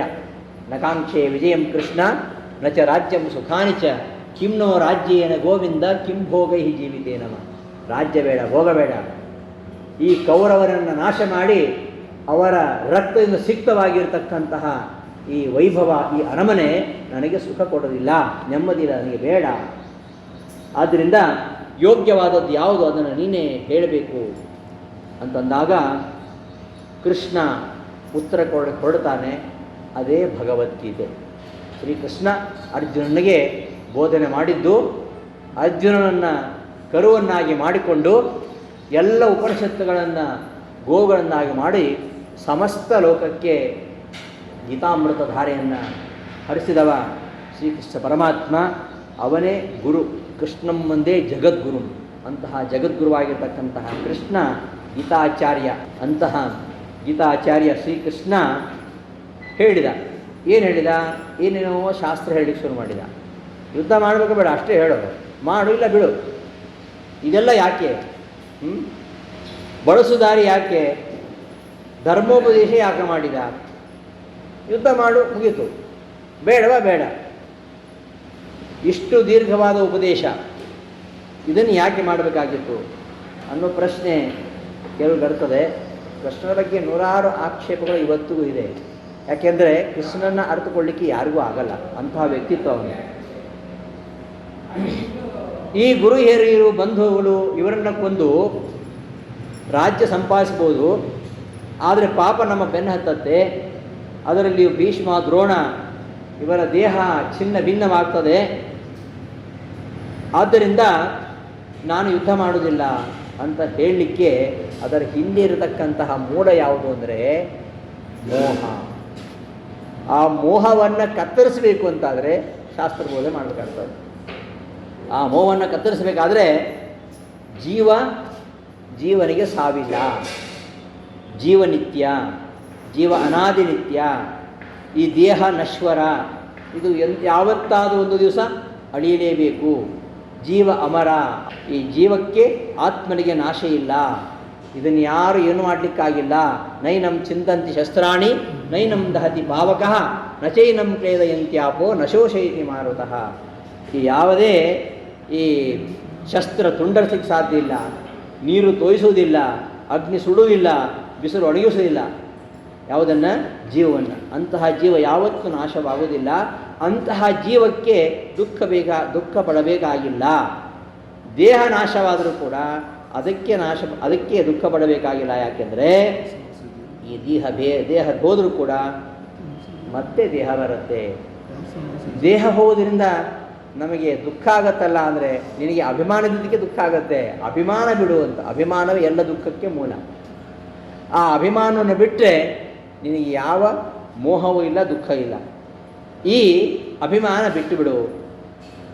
ದೇಹಕ್ಕೆ ಬಾಲ್ಯ, ಯೌವನ, ಮುಪ್ಪು ಹೇಗೋ ಹಾಗೆ ಮರಣವೂ ಕೂಡ ಸಹಜವಾಗಿರುವಂಥದ್ದು. ದೇಹಿನೋಸ್ಮಿನ್ ಯಥಾ ದೇಹೇ ಕೌಮಾರಂ ಯೌವನಂ ಜರ ತಥಾ ದೇಹಾಂತರ ಪ್ರಾಪ್ತಿ ಧೀರಸ್ತತ್ರ ನಮುಚ್ಯತೆ. ಮೋಹ ಪಡಬಾರ್ದು. ಈ ದೇಹಕ್ಕೆ ಶೈಶವ, ಬಾಲ್ಯ, ಯೌವನ, ವೃದ್ಧಾಪ್ಯ ಎಲ್ಲ ಅವಸ್ಥೆಗಳು ಇರುವಂಥದ್ದು. ಕೊನೆಗೆ ನಾಶವೂ ಆಗುವಂಥದ್ದು. ಈ ದೇಹ ಹೋದರೆ ಮತ್ತೆ ಇನ್ನೊಂದು ದೇಹ ಬರುತ್ತೆ. ಹೇಗೆ ಒಂದು ವಸ್ತ್ರವನ್ನು ಬಿಟ್ಟು ಇನ್ನೊಂದು ವಸ್ತ್ರವನ್ನು ನಾವು ಧರಿಸುವ ಹಾಗೆ ವಾಸಾಂಶ ಜೀರ್ಣಾನಿ ಯಥಾವಿಹಾಯ ನವಾನಿ ಗೃಹಾತಿ ನರೋಪರಾಣಿ ತಥಾ ಶರೀರಾಣಿ ವಿಹಾಯ ಜೀರ್ಣಾನಿ ಅನ್ಯಾನಿ ಸಂಯಾತಿ ನವಾನಿ ದೇಹಿ ಅಂತ ಹೇಳಿದ ಹಾಗೆ ಹೊಸ ದೇಹವನ್ನು ಮತ್ತೆ ಸ್ವೀಕಾರ ಮಾಡ್ತಾನೆ. ಹಳೆಯ ವಸ್ತ್ರವನ್ನು ಬಿಡುವಾಗ ಯಾರಾದರೂ ದುಃಖ ಪಡ್ತಾರಾ? ಇಲ್ಲ. ಹೊಸ ಬಟ್ಟೆ ಹಾಕ್ತೇವೆ ಅಂತ ಸಂತೋಷ ಪಡ್ತಾರೆ. ಹಾಗೆ ಇವರಿಗೆ ವೃದ್ಧಾಪ್ಯದಿಂದ ಜರ್ಜರಿತವಾಗಿರತಕ್ಕಂತಹ ಶರೀರ ಹೋದರೂ ಒಳ್ಳೆ ಮತ್ತೆ ಹೊಸ ದೇಹ ಬರುತ್ತೆ. ಆದ್ದರಿಂದ ನೀನು ಅವರ ಬಗ್ಗೆ ದುಃಖ ಪಡಬೇಕಾಗಿಲ್ಲ ಅಂತ ಹೇಳ್ತಾ, ನಿನಗೇನೆಂದರೆ ಕರ್ಮ ಮಾಡಲಿಕ್ಕೆ ಅಷ್ಟೇ ಅಧಿಕಾರ ಇರೋದು. ನೀನು ಕ್ಷತ್ರಿಯನಾಗಿ ನೀನು ಮಾಡಬೇಕಾದ್ದು ಈ ಧರ್ಮಯುದ್ಧ. ಅದನ್ನು ನೀನು ಮಾಡು. ಆ ಮೂಲಕವಾಗಿ ನೀನು ಭಗವಂತನ ಸೇವೆ ಮಾಡು. ಫಲ ಅದು ಭಗವಂತನ ಬಿಟ್ಟದ್ದು. ಹತೋವಾ ಪ್ರಫಸ್ವರ್ಗಂ ಜಿತ್ವಾವಾ ಭೋಕ್ಸೆ ಮಹಿಮ. ಸತ್ರೆ ವೀರಸತ್ವ ಹೋಗ್ತೀಯ, ಗೆದ್ದರೆ ರಾಜ್ಯಭಾರ ಮಾಡ್ತೀಯ. ಆ ಫಲವನ್ನು ಅಪೇಕ್ಷೆ ಮಾಡದೆ ಭಗವದರ್ಪಣ ಬುದ್ಧಿಯಿಂದ ಕರ್ಮ ಮಾಡು. ನೀನು ಮಾಡ್ತಕ್ಕಂತಹ ಕರ್ಮವೆಲ್ಲ ಭಗವಂತನ ಸೇವೆ ಅಂತ ಮಾಡು. ನೀನು ಕ್ಷತ್ರಿಯನಿಗೆ ಯುದ್ಧ ಅನ್ನೋದು ವಿಹಿತ. ಯುದ್ಧ ಅಂದರೆ ಸಾಮ್ರಾಜ್ಯ ವಿಸ್ತರಣೆ ಮಾಡುವಂಥದ್ದಲ್ಲ, ಅಹಿಂಸಾತ್ಮಕವಾದ ಯುದ್ಧ. ಅದನ್ನು ಮಾಡಲಿಕ್ಕೆ ನಮಗೆ ಚೆನ್ನಾಗಿ ಗೊತ್ತು. ಯಾವುದೇ ಹಿಂಸೆ ಮಾಡದೆ ಯುದ್ಧ ಮಾಡಲಿಕ್ಕೆ ಗೊತ್ತಿದೆ ಭಾರತೀಯರಿಗೆ. ಯಾರೂ ಹಿಂಸೆಯನ್ನು ಬಯಸುವುದಿಲ್ಲ. ಆದರೆ ದುಷ್ಟ ಸಂಹಾರಕ್ಕೋಸ್ಕರ ಮಾಡುವ ಹಿಂಸೆ ಅದು ಹಿಂಸೆಯಲ್ಲ. ಏಕೆಂದರೆ ಒಬ್ಬ ದುಷ್ಟನಿಂದ ಸಾವಿರಾರು ಸಜ್ಜನರು ನಾಶವಾಗ್ತಾರಂತಾದರೆ ಅಷ್ಟು ದುಷ್ಟರ ಸಂಹಾರ ಮಾಡಿದರೆ ಅದು ಖಂಡಿತವಾಗಿಯೂ ಅದು ಹಿಂಸೆ ಅಲ್ಲ. ಕ್ಷತ್ರಿಯನಾಗಿ ಸಜ್ಜನರ ಸಂರಕ್ಷಣೆ ಮಾಡಬೇಕಾಗಿರುವಂಥದ್ದು ಶತಾತ್ರಾಯತಿ ಕ್ಷತ್ರಿಯ. ನಿನ್ನ ಕರ್ತವ್ಯ, ನಿನಗೆ ವಿಹಿತವಾಗಿರತಕ್ಕಂತಹ ಕರ್ಮ, ಅದನ್ನು ನೀನು ಮಾಡಿದ್ದನ್ನೆಲ್ಲ ದೇವರಿಗೆ ಸಮರ್ಪಿಸು. ಸುಖ ದುಃಖಗಳಿಗೆ ಮನಸ್ಸೇ ಮೂಲ. ಮನೆಯ ಮನಕ್ಷಾಣ ಕಾರಣಂ ಬಂದ ಮೋಕ್ಷಯೋ. ಆದ್ದರಿಂದ ಆ ಮನಸ್ಸನ್ನು ನಿನ್ನ ನಿಯಂತ್ರಣದಲ್ಲಿಟ್ಕೋ. ಇಂದ್ರಿಯಗಳನ್ನು ಆಮೆ ತನ್ನ ಕೂರ್ಮೋಂಗಾನೀವ ಸರ್ವಶಃ. ಆಮೆ ತನ್ನ ಕಾಲುಗಳನ್ನು ಹೇಗೆ ಹೊರಗಡೆ ಬೇಕಾದರೆ ಹೊರಗಡೆ ಬಿಡ್ತವೆ, ತನಗೆ ಬೇಕಾದಾಗ, ಬೇಡದಾಗ ಒಳಗಡೆ ಕೊಡ್ತದೆ. ಹಾಗೆ ಇಂದ್ರಿಯಗಳನ್ನು ಹರಿಬಿಡ್ಲಿಕ್ಕೆ ಗೊತ್ತಿರಬೇಕು, ಅದನ್ನು ಎಳ್ಕೊಳ್ಳಿಕ್ಕೆ ಗೊತ್ತಿರಬೇಕು. ಆ ರೀತಿಯಾಗಿ ನೀನು ಇಂದ್ರಿಯಗಳನ್ನು ಪರಾವರ್ತಿಸಗೊಳಿಸಬೇಕು. ಯಾವ ಜೀವಿಯೂ ಕೂಡ ಕರ್ಮ ಮಾಡದೇ ಇರಲಿಕ್ಕೆ ಸಾಧ್ಯವೇ ಇಲ್ಲ. ನಾನು ಯುದ್ಧ ಮಾಡೋದಿಲ್ಲ, ನಾನು ಸನ್ಯಾಸಿ ಆಗ್ತೇನೆ ಅಂತೆಲ್ಲ ಹೇಳಿದ. ಕರ್ಮ ಮಾಡದೇ ಇರಲಿಕ್ಕೆ ಸಾಧ್ಯ ಇಲ್ಲ. ಅಂತಹ ಕರ್ಮವನ್ನು ಮಾಡಬೇಕು ಅಂತಾದರೆ ಫಲಾಪೇಕ್ಷೆ ಇದ್ದೇ ಇರುತ್ತೆ. ಯಾರು ಫಲಾಪೇಕ್ಷಿತ ಕರ್ಮ ಮಾಡ್ತಾರೆ? ಪ್ರಯೋಜನದಿಂದ ಯಾರು ಕೆಲಸ ಮಾಡ್ತಾರೆ? ಅದೇ ಸಾಧ್ಯ ಅಂದರೆ ಹಾಗೆ ಮನಸ್ಸನ್ನು ನೀನು ನಿಗ್ರಹ ಮಾಡಬೇಕು, ಸ್ಥಿತಪ್ರಜ್ಞನಾಗಬೇಕು. ಶ್ರವಣ ನಿಧಿಧ್ಯಾಸನಗಳಿಂದ ನಿನ್ನ ಮನಸ್ಸನ್ನು ನಿಗ್ರಹ ಮಾಡಬೇಕು. ಆಗ ಮನಪ್ರಸನ್ನವಾಗತ್ತೆ. ಸಮಾಧಿಯಿಂದ ಅಪರೋಕ್ಷ ಜ್ಞಾನದಿಂದ ಸ್ಥಿತಪ್ರಜ್ಞತೆ. ಹೀಗೆ ಈ ಮೆಟ್ಲುಗಳನ್ನು ಏರ್ತಾ ಹೋದರೆ ಭಗವಂತನ ಸಾಕ್ಷಾತ್ಕಾರವಾಗತ್ತೆ. ಹಾಗೆ ನೀನು ಕರ್ಮಾಚರಣೆಯನ್ನು ಮಾಡ್ತಾ ಆ ಕರ್ಮಾಚರಣೆಯನ್ನು ಭಗವಂತನಿಗೆ ಸಮರ್ಪಿಸುವ ಮೂಲಕವಾಗಿ ನೀನು ಸಾಧನೆಯನ್ನು ಮಾಡಬೇಕು ಅಂತ ಕೃಷ್ಣ ಹೇಳ್ತಾ ಉಪದೇಶ ಮುಂದುವರಿಸಿದಾಗ ಅರ್ಜುನ ಒಂದು ಸಂದೇಹ ಬರುತ್ತೆ. ಅಲ್ಲ, ಕರ್ಮಕ್ಕಿಂತ ಜ್ಞಾನ ಶ್ರೇಷ್ಠ ಅಂತ ಹೇಳ್ತಾ ಇದೆಯಲ್ಲ, ಕರ್ಮಕ್ಕಿಂತ ಜ್ಞಾನ ಶ್ರೇಷ್ಠ ಆದ್ದರಿಂದ ಜ್ಞಾನದಿಂದಲೇ ಮುಕ್ತಿ ಸಿಗಬೇಕಾದ್ರೆ ಕರ್ಮವನ್ನು ಏಕೆ ಮಾಡಬೇಕು? ಜಾಯಸಿ ಚೇತ್ ಕರ್ಮಣಸ್ಥೆ ಮತಾ ಬುದ್ಧಿರ್ಜನಾರ್ದನ ಕಿಂ ತತ್ಕಿಂ ಕರ್ಮಣಿ ಘೋರೆ ಮಾಂ ನಿಯೋಜಿಸಿ ಕೇಶವ. ಕರ್ಮಕ್ಕಿಂತ ಜ್ಞಾನ ಶ್ರೇಷ್ಠ ಅಂತಾದರೆ ಈ ಘೋರವಾಗಿರ್ತಕ್ಕಂತಹ ಯುದ್ಧ ಕರ್ಮವನ್ನು ಯಾಕೆ ನಿಯೋಜಿಸ್ತಾ ಇದ್ದಿ? ಕೆಸರು ತುಳಿಯುವುದು ಮತ್ತು ಕಾಲು ತೊಳೆಯುವುದು, ಕೆಸರು ತುಳಿಯುವುದು, ಕಾಲು ತೊಳೆಯುವುದು. ಅದರ ಬದಲಿಗೆ ಕೆಸರು ತುಳಿದೇ ಇದ್ದರೆ ಒಳ್ಳೆಯದಲ್ವಾ? ಪ್ರಕ್ಷಾಳನಾದ್ಯ ಪಂಕಸ್ಯ ದೂರಾದ ಅಸ್ಪರ್ಶನಂ ವರಂ. ಕೆಸರು ಕೈ ಮಾಡ್ಕೊಳ್ಳೋದು ಯಾಕೆ? ಕೆಸರು ಮಾಡ್ಕೊಳ್ಳೋದು ಯಾಕೆ ಅಲ್ವಾ? ಕೆಸರು ಕೈ ಹಾಕದೇ ಇದ್ದರೆ ಕೈ ತೊಳ್ಕೊಳ್ಳೋ ಕೆಲಸ ಇಲ್ಲ.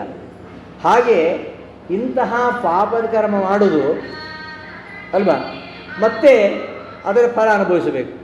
ಅದಕ್ಕಿಂತ ಮಾಡದೇ ಇದ್ದರೆ, ಕರ್ಮವನ್ನೇ ಮಾಡದೇ ಇದ್ದರೆ ಅಂದಾಗ ಕೃಷ್ಣ ಹೇಳ್ತಾನೆ ಎರಡೂ ಬೇಕು ಅಂತ. ಲೋಕೇಸ್ಮಿನ್ ದ್ವಿವಿಧಾ ನಿಷ್ಠ. ಇದು 3ನೇ ಅಧ್ಯಾಯದಲ್ಲಿ ಬರುವಂತಹ ವಿಚಾರ. ಲೋಕೇಸ್ಮಿನ್ ದ್ವಿವಿಧಾ ನಿಷ್ಠ, ಒಂದು ಜ್ಞಾನಯೋಗ, ಒಂದು ಕರ್ಮಯೋಗ, ಎರಡೂ ಕೂಡ ಇರುವಂಥದ್ದು. 2ನೇ ಅಧ್ಯಾಯದಲ್ಲಿ ಸಾಂಖ್ಯಯೋಗ ಹೇಳಿದ, ಜ್ಞಾನದ ಬಗ್ಗೆ ಹೇಳಿದ. 3ನೇ ಅಧ್ಯಾಯದಲ್ಲಿ ಕರ್ಮಯೋಗದ ಹೇಳ್ತಾ ಇದ್ದಾನೆ. ಕರ್ಮಯೋಗ ಅಂದರೆ ಬರೀ ಕರ್ಮ ಮಾಡೋರು ಅಂತ ಅರ್ಥ ಅಲ್ಲ, ಜ್ಞಾನಯೋಗ ಅಂದರೆ ಬರೀ ಜ್ಞಾನ ಸಂಪಾದನೆ ಅಂತ ಅರ್ಥ ಅಲ್ಲ. ಜ್ಞಾನ ಬಂದ ಮೇಲೂ ಕೂಡ ಕರ್ಮವನ್ನು ಆಚರಿಸಬೇಕು ಅಂತ ಶ್ರೀಮದಾಚಾರ್ಯ ಹೇಳ್ತಾರೆ. ಸಹಿ ಧರ್ಮ ಸುಪರ್ಯಾಪ್ತ ಬ್ರಹ್ಮಣ ಪದವೇದನೆ ಗೀತಾಭಾಷೆಯಲ್ಲಿ ಹೇಳ್ತಾರೆ. ಜ್ಞಾನ ಬಂದ ಮೇಲೆ ಜ್ಞಾನ ಗಳಿಸಲಿಕ್ಕೋಸ್ಕರವಾಗಿ ಕರ್ಮ ಇರುವುದು. ಕರ್ಮವನ್ನು ಆಚರಣೆ ಮಾಡಿ ಅಂತಃಕರಣ ಶುದ್ಧಿಯಾಗಿ ನಮ್ಮ ಮನಸ್ಸು ನಿರ್ಮಲವಾದ ಮೇಲೆ, ಜ್ಞಾನ ಬಂದ ಮೇಲೆ ಮತ್ತೆ ಯಾಕೆ ಕರ್ಮಾಚರಣೆ ಮಾಡಬೇಕು ಅಂದರೆ, ಜ್ಞಾನ ಬಂದ ಮೇಲೆ ಮಾಡ್ತಕ್ಕಂಥ ಕರ್ಮಾಚರಣೆ ಅದು ಬ್ರಹ್ಮಣ ಸಹಿ ಧರ್ಮ ಸುಪರ್ಯಾಪ್ತ ಬ್ರಹ್ಮಣ ಪದವೇದನೆ. ಬ್ರಹ್ಮಣ ಪದವೇದನ, ಬ್ರಹ್ಮನ ಅಪರೋಕ್ಷ ಜ್ಞಾನ ಆಗುವ ಮೊದಲು ಮಾಡತಕ್ಕಂಥ ಕರ್ಮಾಚರಣೆ ಜ್ಞಾನಕ್ಕೆ ಸಾಧನ. ಜ್ಞಾನ ಬಂದ ಮೇಲೆ ಮಾಡ್ತಕ್ಕಂಥ ಕರ್ಮಾಚರಣೆ ಅದು ಮೋಕ್ಷದಲ್ಲಿ ಆನಂದ ಅಭಿವೃದ್ಧಿಗೆ ಕಾರಣ. ಆದ್ದರಿಂದ ಜ್ಞಾನ ಗಳಿಸಿದ ಮೇಲೂ ಕೂಡ ಕರ್ಮಾಚರಣೆ ಮಾಡಲೇಬೇಕು. ಆದರೆ ಕರ್ಮ ಮಾಡುವನು ಕೂಡ ಜ್ಞಾನ ಗಳಿಸಬೇಕು, ಅದು ಜ್ಞಾನಕ್ಕೆ ಸಾಧನ. ಜ್ಞಾನ ಸಂಪಾದನೆ ಮಾಡುವನು ಕೂಡ ಮತ್ತೆ ಮತ್ತೆ ಕರ್ಮಾಚರಣೆಯನ್ನು ಮಾಡಲೇಬೇಕು. ಹೀಗೆ ಅದೆರಡು ಹಾಲು ನೀರು ಇದ್ದ ಹಾಗೆ. ನೀರಿಲ್ಲದೆ ಹಾಲಿಲ್ಲ, ಹಾಲಿದೆ ನೀರಿಲ್ಲ. ಹಾಲಿನಲ್ಲಿ ನೀರಿನ ಅಂಶ ತೆಗೆದುಬಿಟ್ರೆ ಹಾಲಿಲ್ಲ. ಎಲ್ಲ ನೀರು ಕುದಿಯುವವರೆಗೆ ಹಾಲು ಕಾಯಿಸಿದರೆ ಮತ್ತೆ ಹಾಲಿಲ್ಲ, ಅದು ಹೊತ್ತಿ ಕರಟಿ ಹೋಗ್ತದೆ. ಇನ್ನು ಹಾಲಿಗೆ ನೀರು ಹಾಕ್ತಾ ಹೋದರೆ ಹಾಲೇ ಇರಲ್ಲ. ಅದೆರಡನ್ನ ಬೇರ್ಪಡಿಸ್ಲಿಕ್ಕೆ ಆಗೋದಿಲ್ಲ ಅಲ್ವಾ? ಹಾಲು ನೀರು ಬೆರೆತ ಹಾಗೆ ಕೆಲವು ಹಾಲಲ್ಲಿ ನೀರು ಜಾಸ್ತಿ ಇರುತ್ತೆ, ಹಾಲು ಜಾಸ್ತಿ ಇರುತ್ತೆ ಕೆಲವರಲ್ಲಿ. ಅದೆಲ್ಲ ಗೌಳಿಗರ ಮನೋಸ್ಥಿತಿ ಅನುಗುಣವಾಗಿ. ಕೆಲವು ಹಾಲು ಭಾಳ ಗಟ್ಟಿಯಾಗಿರುತ್ತೆ, ನೀರಿನ ಅಂಶ ಕಡಿಮೆ ಇರುತ್ತೆ. ಕೆಲವು ಹಾಲಿನಲ್ಲಿ ನೀರೇ ಜಾಸ್ತಿ. ಕೆಲವರು ಹಾಲಿಗೆ ನೀರು ಹಾಕ್ತಾರೆ, ಕೆಲವರು ನೀರಿಗೆ ಹಾಲು ಹಾಕ್ತಾರೆ, ಅಂತ ಎರಡು ಹಾಲೇ. ಅದೇ ರೀತಿಯಲ್ಲಿ ಕೆಲವರ ಯೋಗದಲ್ಲಿ ಜ್ಞಾನ ಜಾಸ್ತಿ ಇರುತ್ತೆ, ಕರ್ಮ ಕಮ್ಮಿ ಇರುತ್ತೆ. ಕೆಲವರ ಯೋಗದಲ್ಲಿ ಕರ್ಮ ಜಾಸ್ತಿ ಇರುತ್ತೆ, ಜ್ಞಾನ ಕಮ್ಮಿ ಇರುತ್ತೆ. ಹೀಗೆ ಹಾಲು ನೀರುಗಳು ಬೆರೆತ ಹಾಗೆ ಕರ್ಮಯೋಗಗಳು ಬೆರಿಬೇಕು. ಪ್ರತಿಯೊಬ್ಬರು ಕರ್ಮವನ್ನು ಆಚರಣೆ ಮಾಡಲೇಬೇಕು. ಇದು ಒಂದು ಕರ್ಮ ಅನ್ನೋದು ಯಜ್ಞ. ಇದು ಸೃಷ್ಟಿಕರ್ಮಕ್ಕೆ ಪೂರಕವಾಗಿರುವಂಥದ್ದು. ಸೃಷ್ಟಿ ಆಗಬೇಕಾದ್ರೆ ಪ್ರತಿಯೊಬ್ಬರು ಕರ್ಮವನ್ನು ಮಾಡಲೇಬೇಕು. ನಹಿ ಕಶ್ಚಿತ್ ಕ್ಷಣಮಪಿ ಜಾದು ತಿಷ್ಟತ್ತೆ ಕರ್ಮ ಕರ್ತವ್ಯ. ಯಾವುದೇ ಕೆಲಸ ಮಾಡದೆ ಕೂತ್ಕೊಳ್ಳಿ ನೋಡೋಣ, ಕೂತ್ಕೊಳ್ಳಿ ಸಾಧ್ಯವೇ ಇಲ್ಲ. ಒಂದು ಕ್ಷಣವೂ ನಾವು ಕರ್ಮ ಮಾಡದೇ ಇರಲಿಕ್ಕೆ ಸಾಧ್ಯವೇ ಇಲ್ಲ ಅಂತ ಹೇಳ್ತಾನೆ ಕೃಷ್ಣ. ಅಷ್ಟು ಮಾತ್ರ ಅಲ್ಲ, ಯಜ್ಞಕ್ಕೋಸ್ಕರವಾಗಿ ಕರ್ಮ ಮಾಡಬೇಕು ಅಂತ. ಯಜ್ಞ ಯಾವುದು? ಯಜ್ಞ ಯಾವುದನ್ನು ನಾವು ಇನ್ನೊಬ್ಬರ ಹಿತಕ್ಕೋಸ್ಕರ ಮಾಡ್ತೇವೆ ಅದು ಯಜ್ಞ ಅಂತೆ. ಯಾವ ಯಜ್ಞವನ್ನು ಮಾಡೋದ್ರಿಂದ ಬೇರೆಯವರಿಗೆ ಹಿತ ಆಗುತ್ತೋ, ಬೇರೆಯವರ ಹಿತಕ್ಕಾಗಿ ಮಾಡತಕ್ಕಂತಹ ಯಜ್ಞ ಅದು ಯಜ್ಞ. ಎಲ್ಲರಲ್ಲಿ ದೇವತೆಗಳಿದ್ದಾರೆ, ಎಲ್ಲ ಮನುಷ್ಯರಲ್ಲಿ, ಎಲ್ಲ ಪ್ರಾಣಿಗಳಲ್ಲಿ, ಅಸಂಖ್ಯ ಜೀವರಾಶಿಯಲ್ಲಿ ಎಲ್ಲರಲ್ಲೂ ಕೂಡ ಪರಮಾತ್ಮ ಇದ್ದಾನೆ. ಅಂತಹ ಜೀವಿಗಳಲ್ಲಿ ದೇವತೆಗಳು ವಾಸವಾಗಿದ್ದಾರೆ. ಅಂತಹ ದೇವತೆಗಳ ತೃಪ್ತಿಗೋಸ್ಕರವಾಗಿ ತ್ಯಾಗರೂಪವಾಗಿ ಮಾಡುವಂಥದ್ದು ಯಜ್ಞ. ಈ ಯಜ್ಞ ಸೃಷ್ಟಿಗೆ ಪೂರಕ ಅಂತ ಹೇಳ್ತಾರೆ ಕೃಷ್ಣ. ಈ ಯಜ್ಞ ಹೊಡೆದ ಸೃಷ್ಟಿ ಕ್ರಮ ಚೆನ್ನಾಗಿ ನಡೆಯುತ್ತೆ ಅಂತ. ಕಾಲ ಕಾಲಕ್ಕೆ ಮಳೆ ಬರುತ್ತೆ, ಇದು ಯಾವತ್ತೂ ಬದಲಾಗಲ್ಲ. ಯಾಕೆ ಅಂದರೆ ನಾವು ಮಾಡ್ತಕ್ಕಂತಹ ಯಜ್ಞ. ಯಜ್ಞಾರ್ಥ್ಯಾತ್ ಕರ್ಮಣೋನ್ಯತ್ರ ಲೋಕೋಯಂ ಕರ್ಮ ಬಂಧನ. ಎಲ್ಲವೂ ಕೂಡ ಯಜ್ಞವೇ ಆಗಬೇಕು. ಆ ಯಜ್ಞದ ಅನುಸಂಧಾನವಿಲ್ಲದೆ ಮಾಡತಕ್ಕಂತಹ ಕರ್ಮ ಅದು ಸಂಸಾರ ಬಂಧಕ ಆಗತ್ತೆ. ಆದ್ದರಿಂದ ಆ ಯಜ್ಞಕ್ಕೋಸ್ಕರವಾಗಿ ಕರ್ಮ ಮಾಡಬೇಕು, ಬೇರೆಯವ್ರ ಹಿತಕ್ಕೋಸ್ಕರವಾಗಿ ಯಜ್ಞ ಮಾಡಬೇಕು. ಈ ಯಜ್ಞ ಸೃಷ್ಟಿಯ ಪೂರಕವಾಗಿರುವಂಥದ್ದು. ಈ ಪ್ರಪಂಚದಲ್ಲಿ ಪಶು ಪಕ್ಷಿ ವೃಕ್ಷ ವನ್ಯ ಸಂಪತ್ತು ಮಾನವರು ಎಲ್ಲ ಜೀವಗಳಿದ್ದಾರೆ. ಪರಸ್ಪರವಾಗಿ ಎಲ್ಲರೂ ಪೂರಕವಾಗಿ ಬದುಕಬೇಕು ಅಂತಾದರೆ ಪ್ರತಿಯೊಬ್ಬ ವ್ಯಕ್ತಿಯೂ ಕೂಡ ಈ ಕರ್ಮವನ್ನು ಮಾಡ್ತಾನೆ ಇರಬೇಕು. ಇದೊಂದು ಯಜ್ಞ ಚಕ್ರ. ಇದು ಕರ್ಮಾಚರಣೆಯಿಂದ ಯಜ್ಞ, ಯಜ್ಞಾಚರಣೆಯಿಂದ ಭಗವಂತ ತೃಪ್ತನಾಗಿ ಮಳೆ ಬರೆಸ್ತಾನೆ. ಯಜ್ಞಚಕ್ರ 3ನೇ ಅಧ್ಯಾಯದಲ್ಲಿ ಬರುವಂಥದ್ದು ಇದು. ಆಮೇಲೆ ಮಳೆಯಿಂದ ಸಸ್ಯ ಆಹಾರ ಉತ್ಪತ್ತಿ ಆಗುತ್ತೆ, ಅದರಿಂದ ಅನ್ನ ಉತ್ಪತ್ತಿ ಆಗುತ್ತೆ, ಅನ್ನದಿಂದ ಪ್ರಾಣಿಗಳ ಉತ್ಪತ್ತಿ ಆಗ್ತವೆ, ಹೀಗೆ ಪ್ರಾಣಿಗಳಿಂದ ವೇದಗಳು ವ್ಯಕ್ತವಾಗ್ತವೆ, ವೇದಗಳಿಂದ ಬ್ರಹ್ಮನ ದರ್ಶನವಾಗುತ್ತೆ, ಬ್ರಹ್ಮನಿಂದ ಮತ್ತೆ ಕರ್ಮ ಹುಟ್ಟುತ್ತೆ. ಹೀಗೆ ಇದು ಧರ್ಮಚಕ್ರ, ಇದು ನಿರಂತರ ನಡಿಬೇಕು ಅಂತಾದರೆ, ಜಗಚ್ಚಕ್ರ ನಡಿಬೇಕಂತಾದರೆ ಪ್ರತಿಯೊಬ್ಬನು ಕರ್ಮಾಚರಣೆ ಮಾಡಲೇಬೇಕು. ಅಲ್ಲ, ಕರ್ಮಾಚರಣೆ ಮಾಡುವಾಗ ಪಾಪ ಸಂಘಟನೆ ಆಗುತ್ತೆ. ಮಾಡಬೇಕಾ ಇದನ್ನು? ಏನು ಮಾಡಿದರೂ ಪಾಪದ ಲೆಪ ಇದೆ, ಅದಕ್ಕಿಂತ ಏನು ಮಾಡದೆ ಕೂತ್ಕೊಳ್ಳೋದಪ್ಪ. ಪಾಪ ಮಾಡೋದು, ಶಿಕ್ಷೆ ಅನುಭವಿಸೋದು. ಪಾಪ ಕಾರ್ಯಕ್ಕೆ ಯಾವುದು ಪ್ರೇರಕ? ನಾವು ಏನು ಮಾಡಲಿಕ್ಕೆ ಹೊರಟರು ನಾವು ಪಾಪನೇ ಮಾಡ್ತೇವೆ. ಪಾಪ ಮಾಡಿದರೆ ಶಿಕ್ಷೆ ಆಗುತ್ತೆ. ಆದ್ದರಿಂದ ಏನು ಮಾಡದೆ ಕೂತ್ಕೊಳ್ಳೋಣ, ಯಾವ ಕರ್ಮವನ್ನು ಮಾಡೋದು ಬೇಡ, ಆಗ ಪಾಪ ಬರೋದಿಲ್ಲ. ಅದು ಸಾಧ್ಯ ಇಲ್ಲ ಅಂತ. ಹಾಗಾದರೆ ಕರ್ಮ ಮಾಡ್ತಾ ಪಾಪ ಬಂದರೂ ಪಾಪ ಲೇಪ ಆಗದ ಹಾಗೆ ಏನು ಮಾಡಬೇಕು? ಈ ಪಾಪ ಬರಲಿಕ್ಕೆ ಏನು ಕಾರಣ ಅಂದಾಗ ಆ ಪಾಪದ ಮೂಲ ಯಾವುದು ಅಂದರೆ ಕಾಮಕ್ರೋಧಗಳು. ಕಾಮಕ್ರೋಧಗಳು ಇವು ನಮ್ಮನ್ನು ಪಾಪಕ್ಕೆ ಪ್ರೇರಿಸ್ತವೆ. ಕಾಮಯೇಷ ಕ್ರೋಧಯೇಷಃ ರಜೋಗುಣ ಸಮುದ್ಭವ ತ್ರಿವಿಧಂ ನರಕಸ್ಸೇದಂ ದ್ವಾರಂ ನಾಶನಮಾತ್ಮನಃ. 3 ಇವು ದ್ವಾರಗಳಿಂದ, ನರಕದ 3 ಬಾಗಿಲು. ನರಕವೆಂಬ ಮನೆಗೆ ಹೋಗಲಿಕ್ಕೆ 3 ಬಾಗಿಲು. ಒಂದು ಕಾಮ, ಕ್ರೋಧ, ಲೋಭ. ಇವುಗಳು ರಜೋಗುಣ ಸಮುದ್ಭವ. ಯಾಕೆ ಇದು ಎಲ್ಲರಿಗೂ ಇಲ್ಲ, ಕೆಲವರಿಗಿದೆ ಕೆಲವರಿಗಿಲ್ಲ? ಯಾಕೆಂದರೆ ಯಾರಲ್ಲಿ ರಜೋಗುಣ ಹೆಚ್ಚಿದೆ ಅವರು ಪಾಪ ಕಾರ್ಯ ಹೆಚ್ಚು ಮಾಡ್ತಾ ಇರ್ತಾರೆ. ಕಾಮಯೇಷ ಕ್ರೋಧಯೇಷಃ ರಜೋಗುಣ ಸಮುದ್ಭವ. ಈ ರಜೋಗುಣದಿಂದಾಗಿ ಕಾಮಕ್ರೋಧ ಹುಡುತ್ತವೆ. ಇವು ನಮ್ಮ ದೇಹದಲ್ಲಿರ್ತಕ್ಕಂತಹ ಸದಾ ನಮ್ಮದಲ್ಲಿ ಇರ್ತವೆ. ನಮ್ಮ ವೈರಿಗಳು ಎಲ್ಲೂ ಇಲ್ಲ, ನಮ್ಮೊಳಗೆ ಇದ್ದಾರೆ. ಅರಿಷಡ್ ವರ್ಗ ಅಂತ ಹೇಳ್ತೇವೆ. ಕಾಮ, ಕ್ರೋಧ, ಲೋಭ, ಮೋಹ, ಮದ, ಮತ್ಸರ. ಇವುಗಳನ್ನು ಗೆಲ್ಲಬೇಕು ಅಂತ. ಹೊರಗಿನ ಶತ್ರುಗಳನ್ನು ನಾವು ಬೇರೆ ಸಾಧನಗಳಿಂದ ಜಯಿಸಬಹುದು. ನಮ್ಮೊಳಗೆ ಇದ್ದಾರೆ ಶತ್ರುಗಳು, ಕಾಮಕ್ರೋಧಾದಿ ಅರಿಷಡ್ವರ್ಗ. ಇವುಗಳನ್ನು ಜಯಿಸಬೇಕು. ಇವುಗಳನ್ನು ಹೇಗೆ ಗೆಲ್ಲುವುದು ಅನ್ನೋದು ಪ್ರಶ್ನೆ. ಯದಾ ಯದಾ ಹಿ ಧರ್ಮಸ್ಯ ಗ್ಲಾನಿರ್ಭವತಿ ಭಾರತ ಅಭ್ಯುತ್ಥಾನಮಧರ್ಮಸ್ಯ ತದಾತ್ಮಾನಂ ಸೃಜಾಮ್ಯಹಂ ಪರಿತ್ರಾಣಾಯ ಸಾಧೂನಾಂ ವಿನಾಶಾಯ ಚ ದುಷ್ಕೃತಾಂ ಧರ್ಮ ಸಂಸ್ಥಾಪನಾರ್ಥಾಯ ಸಂಭವಾಮಿ ಯುಗೆ ಯುಗೆ. ಧರ್ಮಗ್ಲಾನಿಯಾದಾಗಲೆಲ್ಲ ಪರಮಾತ್ಮ ಅವತಾರ ಮಾಡ್ತಾನೆ. ಯಾಕೆ? ಸಜ್ಜನರ ಸಂರಕ್ಷಣೆ ಆಗಬೇಕು, ದುಷ್ಟರ ದಮನ ಆಗಬೇಕು.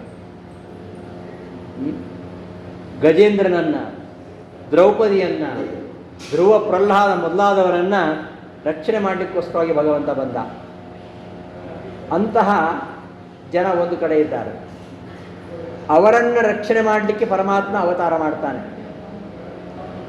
ಮತ್ತೊಂದು ಕಡೆ ತನ್ನ ದರ್ಶನಕ್ಕಾಗಿ ಹಂಬಲಿಸ್ತಾ ಇರತಕ್ಕಂತಹ ಸಜ್ಜನರಿದ್ದಾರೆ. ರಾಮ ಹುಟ್ಟಿದ್ದು, ರಾಮ ಅವತಾರ ಮಾಡಿದ್ದು ಮನುಷ್ಯ ಹೇಗಿರಬೇಕು ಅಂತ ಕಲಿಸಲಿಕ್ಕೆ, ಅದು ಒಂದು ಉದ್ದೇಶ. ಆದರೆ ರಾವಣನ ಸಂಹಾರ ಮಾಡಲಿಕ್ಕೆ ಅದು ಮತ್ತೊಂದು ಉದ್ದೇಶ. ರಾವಣನ ಸಂಹಾರ ಮಾಡಲಿಕ್ಕೆ ರಾಮ ಅವತಾರ ಮಾಡಿ 14 ವರ್ಷ ಕಾಡಿಗೆ ಹೋಗಿ ಆಮೇಲೆ ರಾವಣನ ಸಂಹಾರ ಮಾಡಬೇಕಿತ್ತ? ನರಸಿಂಹ ಆಗಿ ಹಿರಣ್ಯವನ್ನು ಸಂಹಾರ ಮಾಡಲಿಲ್ಲ, ಹಾಗೆ ಮಾಡ್ಬೋದಿತ್ತು. ಅದಲ್ಲ, ರಾಮನಾಗಿ ಬಂದದ್ದು ಯಾಕೆ ಅಂದರೆ ಹನುಮಂತನನ್ನು ಅನುಗ್ರಹ ಮಾಡಲಿಕ್ಕೆ, ಶಬರಿಯನ್ನು ಅನುಗ್ರಹ ಮಾಡಲಿಕ್ಕೆ, ವಿಭೀಷಣನನ್ನು ಅನುಗ್ರಹ ಮಾಡಲಿಕ್ಕೆ ಅಲ್ವಾ. ಒಂದು ಕಡೆ ದುಷ್ಟರಾಗಿರ್ತಕ್ಕಂತಹ ರಾವಣ, ಕುಂಭಕರ್ಣ, ಶಿಶುಪಾಲ, ಹಿರಣ್ಯಕಶ್ಯಪ ಕೆಲವರಿದ್ದರು. ಆವಾಗ ಎಲ್ಲ ತುಂಬ ಇದ್ದಾರೆ. ಒಬ್ಬೊಬ್ಬರದೇ ಒಂದೊಂದು ದೊಡ್ಡ ದೊಡ್ಡ ಹಿಂಡಿದೆ, ಲೆಕ್ಕ ಇಲ್ಲ. ಅಂಥವರ ಸಂಹಾರ ಆಗಬೇಕು. ಈ ಶಬರಿ ಅಂಥವರನ್ನು ಉದ್ಧಾರ ಮಾಡಬೇಕು. ಶಬರಿ ಉದ್ಧಾರಕ್ಕೋಸ್ಕರವಾಗಿ ರಾಮ ಬಂದ. ಮತಂಗುಣಿ ಹೇಳಿದರು ರಾಮ ಬಂದೇ ಬರ್ತಾನೆ ಅಂತ. ಶಬರಿಯನ್ನು ಉದ್ಧಾರ ಮಾಡಲಿಕ್ಕೆ ರಾಮ ಬಂದ ಅಲ್ಲ, ಶಬರಿಯನ್ನು ಸಂಹಾರ ಮಾಡಲಿಕ್ಕೆ ರಾಮ ಬಂದ ಅಂತ ಇತ್ತೀಚೆಗೆ ಬರೆದಿದ್ದಾರೆ. ಒಂದು ರಾಮ ಶಬರಿಯನ್ನು ಸಂಹಾರ ಮಾಡಲಿಕ್ಕಾಗಿ ಬಂದಂತೆ. ಎಂಥಂತಹ ತಲೆ ಕೆಡಿಸ್ತಕ್ಕಂತಹ ವಿಚಾರಗಳು ನಮ್ಮಲ್ಲಿವೆ ಇವತ್ತು. ಅವಳಿಗೋಸ್ಕರವಾಗಿ ರಾಮ ಬಂದ, ಸುಗ್ರೀವನನ್ನು ಅನುಗ್ರಹ ಮಾಡಿದ, ವಾಣಿಯನ್ನು ಅನುಗ್ರಹ ಮಾಡಿದ, ಶಬರಿಯನ್ನು ಹುಡುಕೊಂಡು ಬಂದ. ಅಂತಹ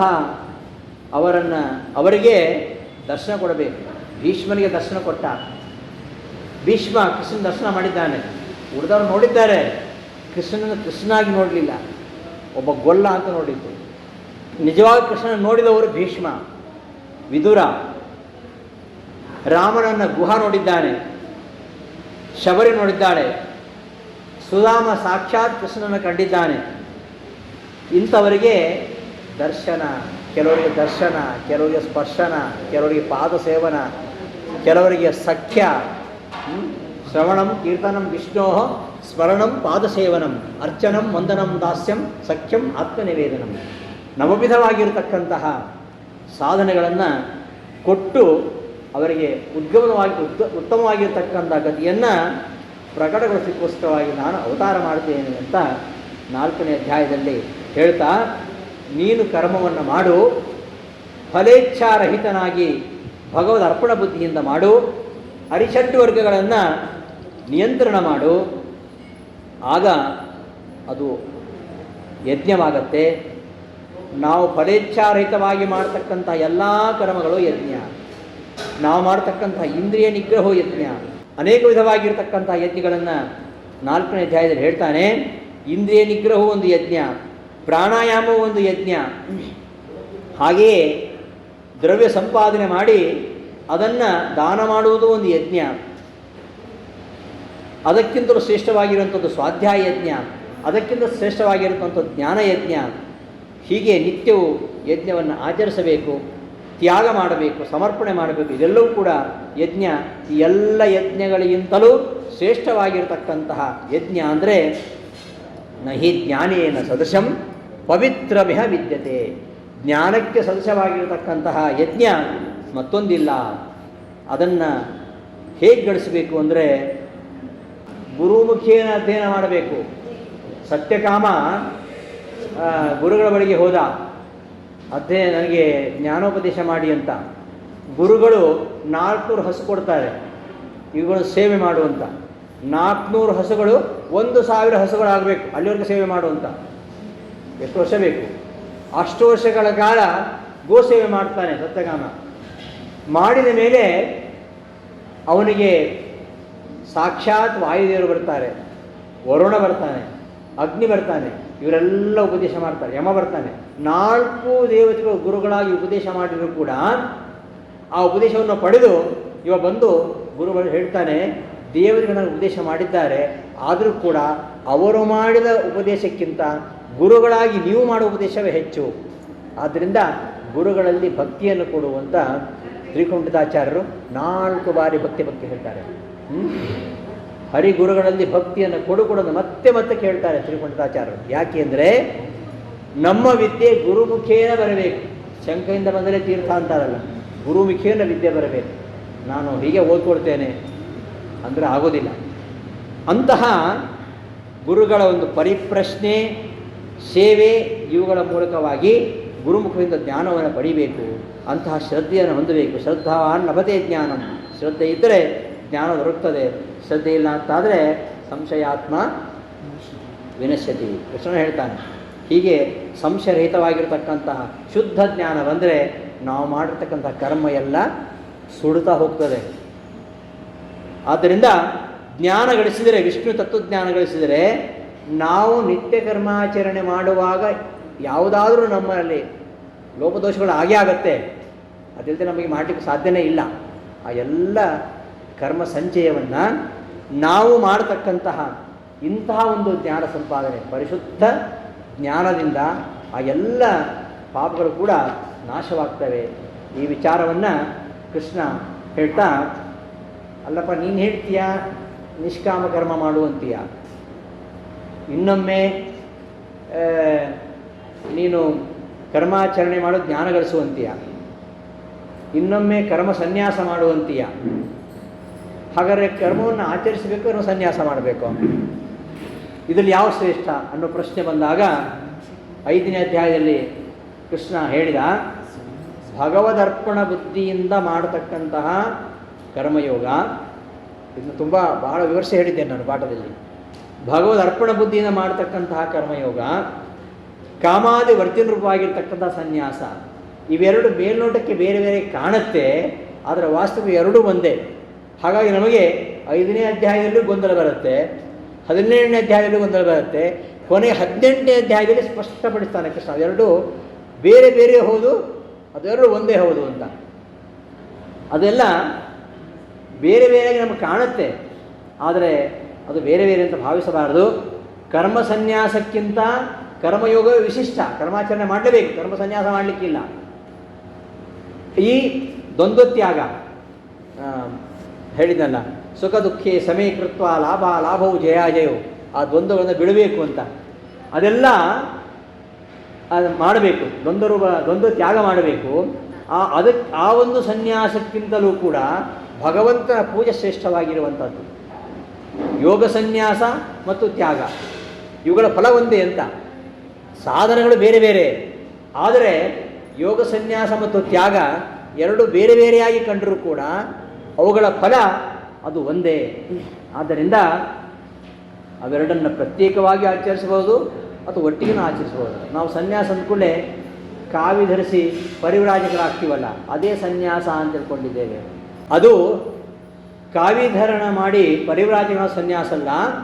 ಫಲೇಚ್ಛಾರಹಿತನಾಗಿ ಕರ್ಮ ಮಾಡ್ತಕ್ಕಂಥವನು ಅವರ ಗೃಹಸ್ಥನಾಗಿದ್ದರೂ ಸನ್ಯಾಸಿಯೇ, ಬ್ರಹ್ಮಚಾರಿಯಾಗಿದ್ದರೂ ಸನ್ಯಾಸಿಯೇ, ವಾನಪ್ರಸ್ಥನಾಗಿದ್ದರೂ ಸನ್ಯಾಸಿಯೇ ಅಂತ ಕೃಷ್ಣ ಹೇಳ್ತಾನೆ. ಈ ಒಂದು ವಿಚಾರವನ್ನು 5ನೇ ಅಧ್ಯಾಯದಲ್ಲಿ ನಿರೂಪಣೆ ಮಾಡ್ತಾ, ಸರಿ, ಇಂತಹ ಭಗವಂತನನ್ನು ನಾವು ಕಾಣಬೇಕು. ಹೇಗೆ ಕಾಣೋದು? ಧ್ಯಾನ ಮಾಡಬೇಕು. ನಾವು ಕಣ್ಣು ಮುಚ್ಕೊಂಡು ಧ್ಯಾನ ಮಾಡಿದರೆ ನಮಗೆ ಬೇರೆಯೇ ಕಾಣಲಿಕ್ಕೆ ಶುರು ಆಗುತ್ತೆ.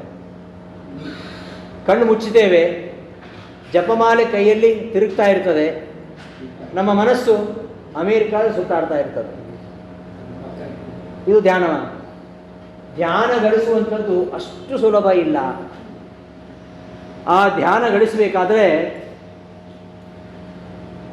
ಈ ಚೆನ್ನಾಗಿ ಕರ್ಮಾಚರಣೆ ಮಾಡಬೇಕು. ಭಗವಂತ ಸ್ವತಂತ್ರ ಅಂತ ತಿಳ್ಕೊಳ್ಬೇಕು. ಅವ ಎಲ್ಲ ಕಡೆ ಇದ್ದಾನೆ, ಪ್ರತಿಯೊಬ್ಬ ಜೀವರಲ್ಲಿದ್ದಾನೆ. ಪ್ರತಿಯೊಂದು ಬಲ್ಬ್ನಲ್ಲಿಯೂ ವಿದ್ಯುತ್ ಇರುತ್ತೆ, ಆದರೆ ಎಲ್ಲ ಬಲ್ಬು ಒಂದೇ ರೀತಿ ಬೆಳಕೊಡೋದಿಲ್ಲ, ಒಂದು ಹೆಚ್ಚು ಒಂದು ಕಡಿಮೆ. ಎಲ್ಲದರಲ್ಲೂ ಕರೆಂಟ್ ಇದೆ, ಆದರೆ ಒಂದೊಂದು ಬಲ್ಬ್ನಲ್ಲಿ ಒಂದೊಂದು ಬೆಳಕು. ಯಾಕೆ ಅಂದರೆ ಅದು ಆ ಒಂದು ಬಲ್ಬಿನ ಸಾಮರ್ಥ್ಯ, ಯೋಗ್ಯತೆ. ಹಾಗೆ ಆಯಾ ಜೀವರಿಗೆ ಅನುಗುಣವಾಗಿ ಪ್ರತಿಯೊಬ್ಬರಲ್ಲಿಯೂ ಭಗವಂತನ ಒಂದು ಶಕ್ತಿ ಇರುತ್ತೆ, ಅದನ್ನು ಅರಿತುಕೊಳ್ಳಬೇಕು. ಆ ರೀತಿಯಲ್ಲಿ ತಿಳಿದುಕೊಂಡು ನಾವು ಅನುಷ್ಠಾನ ಮಾಡಬೇಕು. ನಮ್ಮ ಮನಸ್ಸಿನ ಮಾಲಿನ್ಯವನ್ನು ಕಳೆದುಕೊಳ್ಬೇಕು, ಅಂತರಂಗವನ್ನು ಶುದ್ಧ ಮಾಡಿಕೊಡಬೇಕು. 3 ರೀತಿ ಜನ ಇದ್ದಾರೆ, ಉತ್ತಮರು, ಮಧ್ಯಮರು, ಅಧಮರು. ಯಾರೇ ಆಗಿರಲಿ ಎಲ್ಲರ ಸೇವೆಯನ್ನು ಮಾಡಬೇಕು ಅಂತ ಹೇಳ್ತಾರೆ ಕೃಷ್ಣ. ಪ್ರತಿಯೊಬ್ಬರೂ ಕೂಡ ಉತ್ತಮರೇ ಆಗಿರಲಿ, ಮಧ್ಯಮರೇ ಆಗಿರಲಿ, ಅಧಮರೇ ಆಗಿರಲಿ, ಎಲ್ಲರ ಸೇವೆಯನ್ನು ಮಾಡುವ ಮೂಲಕವಾಗಿ ಅಂತಃಕರಣ ಶುದ್ಧಿ ಮಾಡಿಕೊಳ್ಬೇಕು ಅಂತ. ಪ್ರಪಂಚದಲ್ಲಿ 106 ಜನ 106 ದುಃಖ ಅನುಭವಿಸ್ತಾ ಇರ್ತಾರೆ. ಅವರ ದುಃಖ ಕಂಡಾಗ ಮಾತ್ರ ನಮ್ಮ ದುಃಖ ಏನಂತ ಗೊತ್ತಾಗೋದು. ಇಲ್ಲೇ ಹೋದರೆ ನಮಗೆ ಬಂದಿರತಕ್ಕಂಥ ದುಃಖವೇ ಹೆಚ್ಚು ಅನ್ಕೋತೀವಿ. ನಾವು ಯಾವಾಗಲೂ ನಮ್ಮ ಮೇಲೆ ಆಕಾಶ ಕಚ್ಚಿ ಬಿದ್ದ ಹಾಗೆ ಆಡ್ತೀವಿ, ಆದರೆ ನಮಗಿಂತ 100 ಪಟ್ಟು 1000 ಪಟ್ಟು ದುಃಖ ಪಡ್ತಾ ಇರೋರು ಇರ್ತಾರೆ. ನಮ್ಮ ದುಃಖ ಕಡಿಮೆ ಅಂತ ಅನಿಸೋದು ಯಾವಾಗ ಅಂದರೆ ಅಂತಹ ದುಃಖಿತರ ಮಧ್ಯದಲ್ಲಿ ನಾವು ಇರಬೇಕು. 106 ಜನರ ದುಃಖವನ್ನು ಕಂಡಾಗ ನಮ್ಮ ದುಃಖ ತುಂಬ ಚಿಕ್ಕದು ಅಂತ ಅನಿಸುತ್ತೆ. ಆಗ ಅವರಿಗೆ ನಾವು ಸೇವೆ ಮಾಡಬೇಕು ಅಂತ ಅನಿಸುತ್ತೆ. ಅವರ ಸೇವೆಯಿಂದಾಗಿ ನಮ್ಮಂತಃಕರಣ ಅದು ಶುದ್ಧವಾಗತ್ತೆ. ಆ ರೀತಿಯಲ್ಲಿ ಇದ್ದಾಗ ನಮ್ಮ ಮನಸ್ಸು ಶುದ್ಧವಾದಾಗ ಧ್ಯಾನ ಮಾಡಲಿಕ್ಕಾಗತ್ತೆ. ನಾವು ಮನಸ್ಸಲ್ಲಿ ಕೂತ್ಕೊಂಡು ಧ್ಯಾನ ಮಾಡ್ತೇವೆ, ಪಕ್ಕದಲ್ಲಿ ಯುದ್ಧ ಆಗ್ತಾ ಇದೆ, ಈ ಕಡೆ ಯುದ್ಧ ಆಗ್ತಾ ಇದೆ, ಈ ಕಡೆ ಇನ್ನೊಂದು ಮನೆಯಲ್ಲಿ ನರಳಾಟ ಕಿರುಚಾಟ ಕೇಳ್ತಾ ಇದೆ, ಇನ್ನೊಂದು ಕಡೆ ಈ ಯುದ್ಧ ಸಂದರ್ಭದಲ್ಲಿ ಮ್ಯಾಚ್ ಕೂಡ ಆಗುತ್ತೆ, ಆದರೆ ಕ್ರಿಕೆಟ್ ಜೋರಾಗಿ ಕೇಳ್ತಾ ಇರ್ತೇವೆ. ನಾವು ಧ್ಯಾನ ಮಾಡಲಿಕ್ಕೆ ಸಾಧ್ಯನಾ? ಅದು ಯಾವುದು ಬರಲಿಕ್ಕೆ ಸಾಧ್ಯ ಇಲ್ಲ. ಅದಕ್ಕೋಸ್ಕರವಾಗಿ ಈ ಒಂದು ಕಡೆ ದೀನರಿರ್ತಾರೆ, ದುಃಖಿತರಿರ್ತಾರೆ, ದಲಿತರಿರ್ತಾರೆ, ಅವರ ಗೋಳಾಟದ ಮಧ್ಯದಲ್ಲಿ ಧ್ಯಾನ ಮಾಡಲಿಕ್ಕೆ ಆಗಲ್ಲ. ಅವರ ದುಃಖವನ್ನು ಪರಿಹಾರ ಮಾಡಿದಾಗ ನಮ್ಮ ಮನಸ್ಸು ತಿಳಿಯಾಗತ್ತೆ ಅಂತ ಹೇಳ್ತಾನೆ ಕೃಷ್ಣ. ಅಂತಹ ಮನಸ್ಸು ತಿಳಿಯಾದಾಗ, ಆ ಮನಸ್ಸು ಏಕಾಗ್ರವಾದಾಗ ಮನೆಯ ಮನುಷ್ಯಾಣಂ ಕಾರಣಂ ಬಂಧ ಮೋಕ್ಷಯೋ ಅಂತ ನಮ್ಮ ಮನಸ್ಸು ಧ್ಯಾನಕ್ಕೆ ತೊಡಗಲಿಕ್ಕೆ ಅಣಿಯಾಗತ್ತೆ, ಚಿತ್ತವೃತ್ತಿ ನಿರೋಧವಾಗತ್ತೆ. ಧ್ಯಾನ ಮಾಡಬೇಕಾದ್ರೆ ಧ್ಯಾನ ಯೋಗಿ ಏಕಾಕಿಯಾಗಿರಬೇಕು. ಏಕಾಕಿಯಾಗಿದ್ದರೆ ಮಾತ್ರ ಧ್ಯಾನ ಮಾಡಲಿಕ್ಕೆ ಆಗುತ್ತೆ. ನಾವೆಲ್ಲ ಯೋಚನೆ ಮಾಡ್ತೇವೆ, ರಿಟೈರ್ಡ್ ಆದಮೇಲೆ ಒಂದು ಕ್ಷೇತ್ರಕ್ಕೆ ಹೋಗಬೇಕು, ಸಾಧನೆ ಮಾಡಬೇಕು ಅಂತ. ಅಲ್ಲಿ ನಾವು ಸಾಧನೆ ಏನೂ ಮಾಡಲಿಕ್ಕಾಗಲ್ಲ. ನಾವು ನಮ್ಮ ವೃತ್ತಿ ಜೀವನದಲ್ಲಿ ಮಾಡಿದ ಒಂದಂಶವೂ ಸಾಧನೆ ಮಾಡಲಿಕ್ಕಾಗಲ್ಲ. ಕೃಷ್ಣ ಹೇಳ್ತಾನೆ 12ನೇ ಅಧ್ಯಾಯದಲ್ಲಿ, ಭಕ್ತನ ಲಕ್ಷಣಗಳೇನು, ಯಾರು ನನಗೆ ಪ್ರೀತಿಪಾತ್ರರಾದವರು ಅಂತ ಹೇಳುವಾಗ, ಯಾರು ಜನರಿಂದ ದೂರ ಇರ್ತಾನೋ ಅವನು ನನಗೆ ಪ್ರಿಯನಾಗ್ತಾನೆ ಅಂತ ಅದು ಮುಂದೆ ಬರುತ್ತೆ. ಯಾರು ನಮಗೆ ಪ್ರೀತಿ ಪಾತ್ರ ಅಂದರೆ ಎಲ್ಲರಿಂದ ದೂರವಾಗಿ ಯಾರು ಇರ್ತಾನೆ ಅವನು ನನಗೆ ಪ್ರಿಯನಾಗ್ತಾನೆ ಅಂತ. ಯಾಕೆಂದರೆ ಜನರ ಮಧ್ಯದಲ್ಲಿದ್ದರೆ ಆಗೋದಿಲ್ಲ, ಏಕಾಕಿ ಆಗಿರಬೇಕು.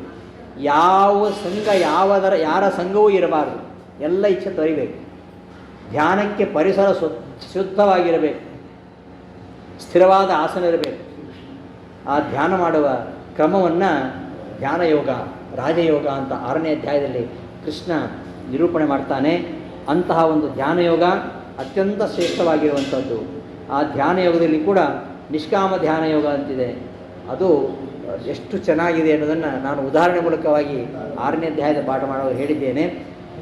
7ನೇ ಅಧ್ಯಾಯದಲ್ಲಿ ಸರಿ ಭಗವಂತನಲ್ಲಿ ಭಕ್ತಿಯನ್ನು ಮಾಡಿ ನಾವು ಧ್ಯಾನ ಮಾಡಬೇಕು. ಭಕ್ತಿ ಮಾಡುವುದು ಹೇಗೆ, ಭಕ್ತಿ ಹೇಗೆ ಮಾಡಬೇಕು, ಯಾರಲ್ಲಿ ಮಾಡಬೇಕು, ಹೇಗೆ ಮಾಡಬೇಕು, ಇದನ್ನು ಕೃಷ್ಣ ಜ್ಞಾನ ವಿಜ್ಞಾನ ಯೋಗದಲ್ಲಿ 7ನೇ ಅಧ್ಯಾಯದಲ್ಲಿ ಹೇಳ್ತಾನೆ. ಭಗವಂತನ ಮಹಾತ್ಮೆ ತಿಳ್ಕೊಳ್ಬೇಕು, ಅವನಲ್ಲಿ ದೃಢವಾದ ಭಕ್ತಿ ಬೇಕು, ದೃಢವಾದ ಸ್ನೇಹ. ಸ್ನೇಹೋ ಭಕ್ತಿರಿತಿ ಪ್ರೋಕ್ತಃ ಮಹಾತ್ಮ ಜ್ಞಾನ ಪೂರ್ವಸ್ತು ಸುದೃಢ ಸರ್ವತೋಧಿಕ. ಎಲ್ಲ ವಸ್ತುಗಳಿಗಿಂತಲೂ ಹೆಚ್ಚಿನ ಪ್ರೀತಿ ಅದರಲ್ಲಿರಬೇಕು. ನಾವು ಹೆಂಡತಿ ಮಕ್ಕಳು ಅಂತ ಪ್ರೀತಿ ಮಾಡ್ತೀವಲ್ಲ, ಅದು ಭಗವಂತನಿಗಾಗಿ ಆ ಪ್ರೀತಿ ಅಂತ ಅನುಸಂಧಾನ ಬೇಕು. ಅದನ್ನು ಬರೋದು ಕಷ್ಟ. ಯಾವುದೇ ಅಡೆತಡೆ ಇದ್ದರೂ ಕೂಡ ನಮ್ಮ ಸ್ನೇಹ ಪ್ರವಾಹ ನಿಲ್ಲಬಾರದು. ಅಂತರಾಯ ಸಹಸ್ರೇಣಾಪಿ ಅಪ್ರತಿಬದ್ಧ ನಿರಂತರ ಪ್ರೇಮ ಪ್ರವಾಹ ಭಕ್ತಿ ಅಂತ ನ್ಯಾಯಸುಧೆಯಲ್ಲಿ ಶ್ರೀ ಟೀಕಾಚಾರ್ಯ ಹೇಳ್ತಾರೆ. ಅಂತಹ ಒಂದು ಪ್ರೀತಿ ಭಗವಂತನಲ್ಲಿ ಬರಬೇಕು. ಯಾರಲ್ಲಿಯೂ ಮಾಡೋದಾಗದಂತಹ ದೃಢವಾದ ಸ್ನೇಹ, ಆ ಭಕ್ತಿ ಬರಬೇಕು. ಭಕ್ತಿ ಬರಬೇಕಾದ್ರೆ ಹಾಗೆಲ್ಲ ಬರುವುದಿಲ್ಲ. ಅದು ಅವನ ಮಹಿಮೆಯನ್ನು ತಿಳ್ಕೊಳ್ಬೇಕು, ಅವನ ಅಗಾಧ ಮಹಿಮೆಯನ್ನು ತಿಳ್ಕೊಳ್ಬೇಕು. ಅವನು ಸೃಷ್ಟಿ ಮಾಡಿದಂತಹ ನಿಯಮಬದ್ಧವಾಗಿರತಕ್ಕಂತಹ ಪ್ರಕೃತಿ ವ್ಯವಸ್ಥೆ ಇದೆಯಲ್ಲ, ಇದನ್ನು ಅರಿತುಕೊಳ್ಬೇಕು. ನೋಡಿ, ಈ ಜಗತ್ತು ಯಾವ ಲೋಪ ಇಲ್ಲದ ಹಾಗೆ ಎಷ್ಟು ವ್ಯವಸ್ಥಿತವಾಗಿ ನಡೀತಾ ಇದೆ ನೋಡಿ. ಏನಾದರೂ ವ್ಯತ್ಯಾಸ ಉಂಟಾ? ಯಾವುದಾದ್ರು ಒಬ್ಬ ವಿಜ್ಞಾನಿಗೆ 1 ವರ್ಷ ಮಳೆ ನಿಲ್ಲಿಸಲಿ ಬರದ ಹಾಗೆ, ಅಥವಾ ಯಾವುದೋ ಒಂದು ವರ್ಷ ಪೂರ್ತಿ 12 ತಿಂಗಳು ಮಳೆಗಾಲ, 360 ದಿವಸ ಮಳೆ, ಯಾವನಾದ್ರು ವಿಜ್ಞಾನಿ ಮಾಡಲಿಕ್ಕಾಗುತ್ತಾ? ಏನೋ ಕೃತಕ ಮೋಡ ಸೃಷ್ಟಿ ಸ್ವಲ್ಪ ಮಳೆ ಬರೆಸ್ಬೋದು. ಆದರೆ ಇದು ಪರಮಾತ್ಮನ ಒಂದು ವ್ಯವಸ್ಥೆ ನೋಡಿ, ಪ್ರಕೃತಿಯ ವ್ಯವಸ್ಥೆ ಇದು, ಏನೂ ಲೋಪ ಇಲ್ಲ. ಅದಕ್ಕೆ ಇದಕ್ಕೆ ಜಗಚ್ಚಕ್ರ ಅಂತ ಹೇಳೋದು. ಇದು ತಿರುಗ್ತಾ ಇರ್ತಾ ಇದೆ. ಮಳೆಗಾಲ, ಆಮೇಲೆ ಚಳಿಗಾಲ, ಬೇಸಿಗೆಗಾಲ, ಇದು ಯಾವತ್ತಾದ್ರೂ ವ್ಯತ್ಯಾಸ ಆಗಿದ್ದು ಉಂಟಾ? ಯಾವತ್ತೂ ವ್ಯತ್ಯಾಸ ಆಗಲ್ಲ. ಇದು ತನ್ನಿಂತಾನೇ ಸೃಷ್ಟಿ ಆಗಲ್ಲ. ಈ ಸೃಷ್ಟಿಯ ಅಗಾಧತೆ, ಇದರ ಸತ್ಯತೆ, ಇದರ ಶಾಶ್ವತತೆ ಇದು ಎಲ್ಲಿದೆ? ಯಾರಿಗೂ ತಿಳ್ಕೊಳ್ಳಿಕ್ಕಾಗಲ್ಲ. ಯಾಕೆಂದರೆ ನಮ್ಮ ಜ್ಞಾನ, ನಮ್ಮ ಶಕ್ತಿ ಇದೆಲ್ಲ ಪರಿಮಿತ. ಇದು ತಿಳ್ಕೊಳ್ಳಿಕ್ಕೆ ಯಾರಿಗೂ ಸಾಧ್ಯ ಇಲ್ಲ. ಇದು ಸನಾತನ, ನಿತ್ಯ ನೂತನ, ಎಲ್ಲ ಕಾಲಕ್ಕೂ ಇರುತ್ತೆ. ಯಾವುದೋ ಒಂದು ಈ ದೀರ್ಘಕಾಲದ ಯಾವುದೋ ಒಂದು ಕ್ಷಣದಲ್ಲಿ ನಾವು ಬಂದು ಹೋಗ್ತೀವಿ ಅಷ್ಟೇ. ಕಾಲ ಅನಂತವಾದ ಕಾಲದಲ್ಲಿ ಯಾವುದೋ ಒಂದು ಕ್ಷಣದಲ್ಲಿ ನಾವು ಬಂದು ಹೋಗ್ತೇವೆ. ಇದು ತಿಳ್ಕೊಳ್ಳಿಕ್ಕೆ ಯಾರಿಗೂ ಸಾಧ್ಯ ಇಲ್ಲ. ಇದನ್ನು ಸೃಷ್ಟಿ ಮಾಡಲಿಕ್ಕಂತೂ ಸಾಧ್ಯ ಇಲ್ಲ. ಬಿಡಿ, ಸೃಷ್ಟಿಸತಕ್ಕಂಥ ಪ್ರತಿಯೊಂದು ವಸ್ತುಗಳಲ್ಲಿಯೂ, ಆ ಪ್ರತಿಯೊಂದು ಮಣಿಗಳಲ್ಲಿಯೂ ದಾರ ಇರುವ ಹಾಗೆ ಪ್ರತಿಯೊಂದು ವಸ್ತುವಿನಲ್ಲಿ ಭಗವಂತನಿದ್ದಾನೆ. ಮಧ್ವಾಚಾರ್ಯ ವಾಸುದೇವನಿದ್ದಾಗೆ ಕಂಡ ವಸ್ತುವಿಗೆ ನಮಸ್ಕಾರ ಮಾಡ್ತಾ ಇದ್ರಂತೆ. ಪ್ರತಿಯೊಂದು ವಸ್ತುವಿಗೆ ನಮಸ್ಕಾರ ಮಾಡ್ತಾ ಇದ್ರು. ಯಾಕೆಂದರೆ ಎಲ್ಲ ಕಡೆಯೂ ಭಗವಂತನ ಕಾಣ್ತಕ್ಕಂಥವ್ರು ಅವರು. ನಮಗೆಲ್ಲ ಕಾಣಲ್ಲ. ಅದನ್ನು ಕಾಣುವವರು ಬ್ರಹ್ಮದೇವರು, ವಾಯುದೇವರು ಮಾತ್ರ. ಪ್ರತಿಯೊಂದು ವಸ್ತುವಿನಲ್ಲಿಯೂ ದೇವರ ದರ್ಶನ ಆಗುತ್ತೆ. ಅದರಲ್ಲಿ ಪ್ರತಿಯೊಂದು ವಸ್ತುವಿನಲ್ಲೂ ಪರಮಾತ್ಮ ಇದ್ದಾನೆ. ಅವ ನಮಗೆ ಕಣ್ಣಿಗೆ ಕಾಣ್ತಾ ಇಲ್ಲ. ನೀರಿನಲ್ಲಿ ಉಪ್ಪಿದು ನಮ್ಮ ಕಣ್ಣಿಗೆ ಕಾಣುವುದಿಲ್ಲ ನೋಡಿ. ಹಾಗೆ ನೀರಿನಲ್ಲಿ ಕರದಂತಹ ಉಪ್ಪು ನಮ್ಮ ಕಣ್ಣಿಗೆ ಕಾಣುವುದಿಲ್ವೋ, ಸಕಲ ಚರಾಚರ ವಸ್ತುಗಳಲ್ಲಿ ಪರಮಾತ್ಮ ಇದ್ದಾನೆ. ಅದನ್ನು ನಾವು ಅನುಭವದಿಂದ ತಿಳ್ಕೊಳ್ಬೇಕು. ಪ್ರತಿಯೊಂದು ಪದಾರ್ಥ ಪರಮಾತ್ಮ ಇದ್ದಾನೆ. ಈ ಜಗತ್ತನ್ನು ಅವನೇ ನಿರ್ಮಿಸಿದ್ದಾನೆ, ಅವನೇ ಇದನ್ನು ರಕ್ಷಣೆ ಮಾಡ್ತಾನೆ, ಅವನೇ ಕೊನೆಗೊಳಿಸ್ತಾನೆ. ಇದೆಲ್ಲವನ್ನು ತಿಳ್ಕೊಳ್ಬೇಕು. ಇಂತಹ ಒಂದು ವ್ಯವಸ್ಥೆಯಲ್ಲಿ ಬಂದಂತಹ ನಾವು ನಮ್ಮ ಸಾಧನೆ ಮಾಡಿಕೊಳ್ಬೇಕು. 4 ರೀತಿ ಜನ ಇದ್ದಾರಂತೆ ಭಕ್ತರು. ಭಕ್ತಿ ಮಾಡುವಾಗ ಯಾರು ಭಕ್ತರು? ನಾವು ಹೇಳ್ತೀವಿ ತುಂಬ ಒಳ್ಳೆಯ ಭಕ್ತರಪ್ಪ, ಅವರು ನಮ್ಮ ಮಠಕ್ಕೆ 5 ಕೋಟಿ ಕೊಟ್ಟಿದ್ದಾರೆ, 10 ಕೋಟಿ ಕೊಟ್ಟಿದ್ದಾರೆ, ಭಕ್ತರು ಅಂತ ಹೇಳ್ತೀವಿ. ಅಲ್ಲ, ಅದು ಬೇಕು. ಧನಮೂಲಂ ಜಗತ್ಸರ್ವಂ. ಹಣ ಇದು ಯಾವ ಮಠವೂ ನಡೆಯಲ್ಲ. ಇವತ್ತು ಧರ್ಮ ಕಾರ್ಯ ಮಾಡಬೇಕಾದ್ರೆ ಹಣ ಬೇಕು. ಆದರೆ ಭಕ್ತಿಯನ್ನು ಅಡಿಯೋದು ಅದರಿಂದಲ್ಲ. 4 ಜನ ಭಕ್ತರಿದ್ದಾರಂತೆ: ಆರ್ತರು, ಜಿಜ್ಞಾಸುಗಳು, ಅರ್ಥಾರ್ಥಿಗಳು, ಜ್ಞಾನಿಗಳು. 4 ಜನ ಭಕ್ತರಿದ್ದಾರೆ. ನನ್ನ ಭಕ್ತರು 4 ವಿಧ. ಅದರಲ್ಲಿ ತುಂಬ ಶ್ರೇಷ್ಠ ಯಾರು ಅಂದರೆ ಜ್ಞಾನಿ ಅಂತ. ಈ 4 ಜನರು ಶ್ರೇಷ್ಠರೇ. ಅವರಲ್ಲಿ ಹೆಚ್ಚು ಶ್ರೇಷ್ಠ ಯಾರು ಅಂದರೆ ಜ್ಞಾನಿಗಳು. ಅವ್ರಿಗೆ ಸ್ವಲ್ಪ ಕಡಿಮೆ ಯಾರು ಅಂದರೆ ಅವರು ಅರ್ಥಾರ್ಥಿಗಳು. ಮೊದಲು ಅತ್ಯಂತ ಶ್ರೇಷ್ಠ ಜ್ಞಾನಿಗಳು. ಯಾಕೆಂದರೆ ಅವರು ನೇರವಾಗಿ ಮೋಕ್ಷಕ್ಕೆ ಬರ್ತಾರೆ, ನೇರವಾಗಿ ನನ್ನ ಬಳಿಗೆ ಬರ್ತಾರೆ. ಮತ್ತೆ ಭಕ್ತಿ ಮಾಡಬೇಕಾದ್ರೆ ಅವ ದೊಡ್ಡವ, ನಾನು ಚಿಕ್ಕವ, ಇದು ನೈತ್ಯ ಅನುಸಂಧಾನ. ಇದು ಇರಬಾರ್ದು ಅಂತ ಇವತ್ತಿನವರೆಲ್ಲ ಹೇಳೋದು. ಅದೆಲ್ಲ ದಾಸಭಾವ, ದಾಸ್ಯಭಾವ ಅದೆಲ್ಲ ಇರಬಾರ್ದು. ಕನಕದಾಸರು ಅಂತ ಹೇಳಬಾರ್ದು ಅಂತ ಹೇಳ್ತಾರೆ, ದಾಸರು ಅಂತ ಹೇಳಬಾರ್ದು ಅಂತ. ಅದು ದಾಸ್ಯಭಾವ. ನಮ್ಮಲ್ಲಿ ನವವಿಧ ಭಕ್ತಿಯಲ್ಲಿ ಒಂದು ದಾಸ್ಯ, ಆದರೆ ಅದು ಇವತ್ತು ನೈತ್ಯಾನುಸಂಧಾನ. ಹಾಗೆ ಹೇಳಬಾರ್ದು ಅಂತ. ಹನುಮಂತ ನೋಡಿ ಏನೆಲ್ಲ ಮಾಡಿದ. ಲಂಕೆಗೆ ಹೋಗಿ ಲಂಕಾಪಟ್ಟಣ ಸುಡುವಾಗಲೇ ತನ್ನ ಸಾಮರ್ಥ್ಯನು ರಾಮನ ಸಾಮರ್ಥ್ಯ ತೋರಿಸ್ಕೊಟ್ಟು ಬಂದ. ಆದರೂ ರಾವಣನಿಗೆ ಬುದ್ಧಿ ಬರಲಿಲ್ಲ. ಸೀತಾನ್ವೇಷಣೆಗೆ ಹೋಗಿದ್ದಾಗಲೇ 80 ಕೋಟಿ ಉತ್ತಪಂ, 80 ಕೋಟಿ ಅಂತ ಹನುಮಂತ ನಾನೇ ಗ್ರೇಟ್ ಅಂತ ಬೆನ್ ತಟ್ಬಿಟ್ಟು ಅಂದ್ಬಿಟ್ಟು ತಾನು ಕಟ್ಕೊಳ್ಳಿಲ್ಲ. ಹೇಳಿದ್ರೆ ಅವನ ಮುಂದೆ ದಾಸೋಹಂ ಕೋಸಲೇಂದ್ರಸ್ಯ ರಾಮಸ್ಯ ಅಮಿತ ತೇಜಸ ಅವೈಹಿತಮಾಗತಂ ದುರಂತ ವಿಕ್ರಮಸ್ಯ ಮಾಂ. ತತ್ವನಿರ್ಣಯ ರಾಮಾಯಣದಲ್ಲಿ ಹೇಳಿದ್ದು ದಾಸೋಹಂ ಕೋಸಲೇಂದ್ರಸ್ಯ ರಾಮಸ್ಯ ಅಮಿತ ತೇಜಸ. ಅಷ್ಟೊಂದು ಪರಾಕ್ರಮ ತೋರಿಸಿದ್ರು ಕೂಡ ರಾಮ ಮುಂದೆ ಕೊಚ್ಕೋಬೋಯಿತು. ಅದ್ರೇನು ಮಾಡಿದ? ದಾಸೋಹಂ ಕೋಸಲೇಂದ್ರಸ್ಯ ಅಂತ ಹೇಳಿದ. ನೈತ್ಯಾನುಸಂಧಾನ ಇರಬಾರದು. ಭಕ್ತನಿಗೆ ಶರಣಾಗತಿ ಬಹಳ ಮುಖ್ಯ. ಭಗವಂತನಿಗೆ ಶರಣಾಗತನಾಗುವುದು. ಅವನನ್ನು ಜ್ಞಾನಿ ಅಂತ ಹೇಳ್ತಾನೆ. ಅಂತಹ ಭಕ್ತಿ, ಆ ಭಕ್ತಿಯಿಂದಲೇ ಈ ಮೋಕ್ಷ. ಅಂತಹ ಭಕ್ತಿಯನ್ನು ಪರಮಾತ್ಮನಲ್ಲಿ ಮಾಡಬೇಕು. ಆ ಪರಮಾತ್ಮ ಯಾರು ಅಂದರೆ ಅದು ನಾನೇ. 33 ಕೋಟಿ ದೇವತೆಗಳಿದ್ದಾರೆ. ಯಾರನ್ನು ಪೂಜಿಸಿದರೂ ಕೂಡ ಆ ಪೂಜೆ ಸಲ್ಲುವಂಥದ್ದು ನನಗೆ ಅಂತ ಹೇಳ್ತಾ, ಇತರ ದೇವತೆಗಳನ್ನು ಪೂಜೆ ಮಾಡಿದರೆ ಸಿಗತಕ್ಕಂಥ ಫಲ ಅಲ್ಪ. ಸ್ವರ್ಗಕ್ಕೆ ಹೋಗ್ತಾರೆ ಮತ್ತೆ ಬರ್ತಾರೆ. ಆದರೆ ನನ್ನನ್ನು ಪೂಜಿಸುವಂಥದ್ದು ಕಷ್ಟ ಸಾಧ್ಯ ಆಗಿದ್ದರೂ ಕೂಡ ಅದು ಅಕ್ಷಯವಾಗಿರತಕ್ಕಂಥ ಫಲವನ್ನು, ದುರ್ಲಭವಾಗಿರತಕ್ಕಂತಹ ಮೋಕ್ಷವನ್ನು ಕೊಡುವಂಥದ್ದು ಎಂಬ ವಿಚಾರವನ್ನು ಆ ಅಧ್ಯಾಯದಲ್ಲಿ ಹೇಳಿ, ಮುಂದೆ ಸದಾಕಾಲ ಭಗವಂತನ ಆರಾಧನೆ ಮಾಡಬೇಕು. ಆ ಆರಾಧನೆಯನ್ನು ಮಾಡಿದರೆ ಏನು ಫಲ ಎನ್ನುವುದಕ್ಕೆ ಕೃಷ್ಣ ಹೇಳ್ತಾ 2 ರೀತಿಯ ಫಲವನ್ನು ಹೇಳ್ತಾನೆ. ಈ ದೇಹವನ್ನು ಬಿಟ್ಟ ಮೇಲೆ 2 ದಾರಿಗಳೇ ಅಂತ ಹೋಗಲಿಕ್ಕೆ. ಒಂದು ಶುಕ್ಲ ಪಕ್ಷದ ದಾರಿ, ಒಂದು ಕೃಷ್ಣ ಪಕ್ಷದ ದಾರಿ. ಒಂದು ದೇವಯಾನ ಮತ್ತೊಂದು ಪಿತೃಯಾನ ಅಂತ. ಅರ್ಚಾದಿ ದೇವತೆಗಳು ಹಗಲು, ಶುಕ್ಲ ಪಕ್ಷ, ಉತ್ತರಾಯಣ, ಈ ಎಲ್ಲ ಅಭಿಮಾನಿ ದೇವತಿರ್ತಕ್ಕಂತಹ ಮಾರ್ಗಕ್ಕೆ ದೇವಯಾನ ಅಂತ ಹೇಳ್ತಾರೆ.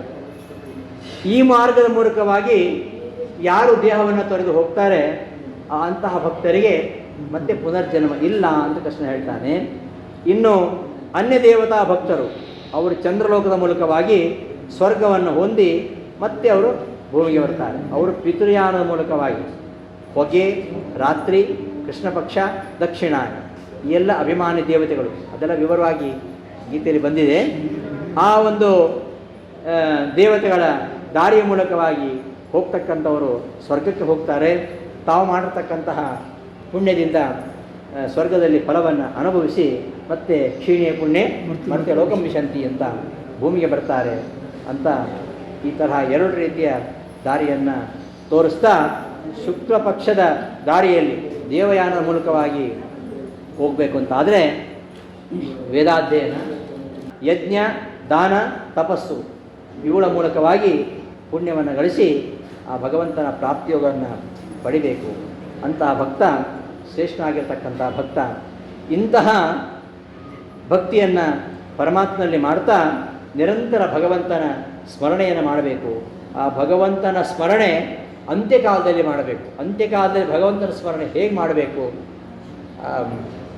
ಹೇಗೆ ಮಾಡಿದರೆ ಸ್ಮರಣೆ ಬರುತ್ತೆ ಎಂಬುದನ್ನು ರಾಜಯೋಗದಲ್ಲಿ 9ನೇ ಅಧ್ಯಾಯದಲ್ಲಿ ನಿರೂಪಣೆ ಮಾಡ್ತಾನೆ.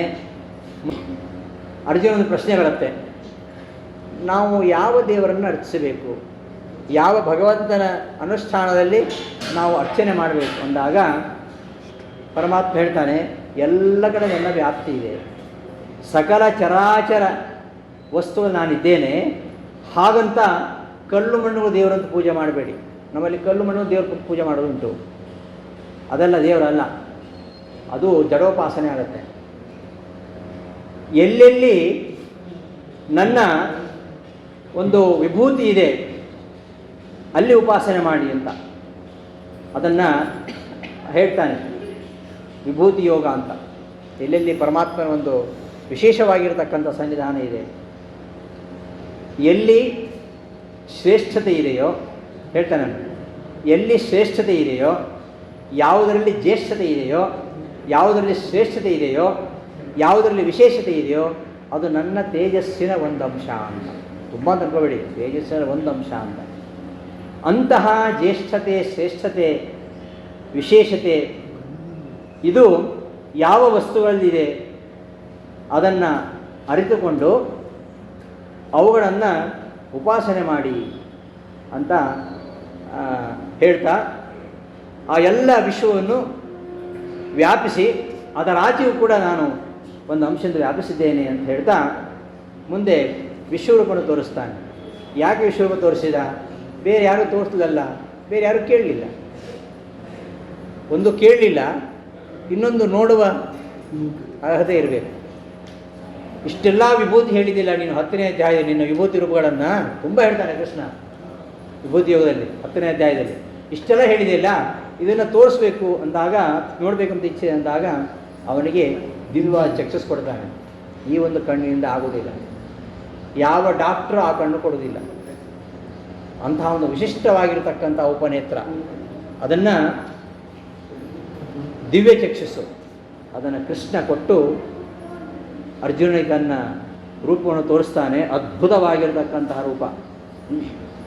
ಆ ಒಂದು ರೂಪ ನೋಡಿದಾಗ ಸಾವಿರಾರು ಸೂರ್ಯರು ಒಂದೇ ಕಡೆ ಒಮ್ಮೆಲೆ ಸೇರಿ ಪ್ರಕಾಶಿಸಿದ ಹಾಗೆ ಅಂತಹ ತೇಜಸ್ಸು.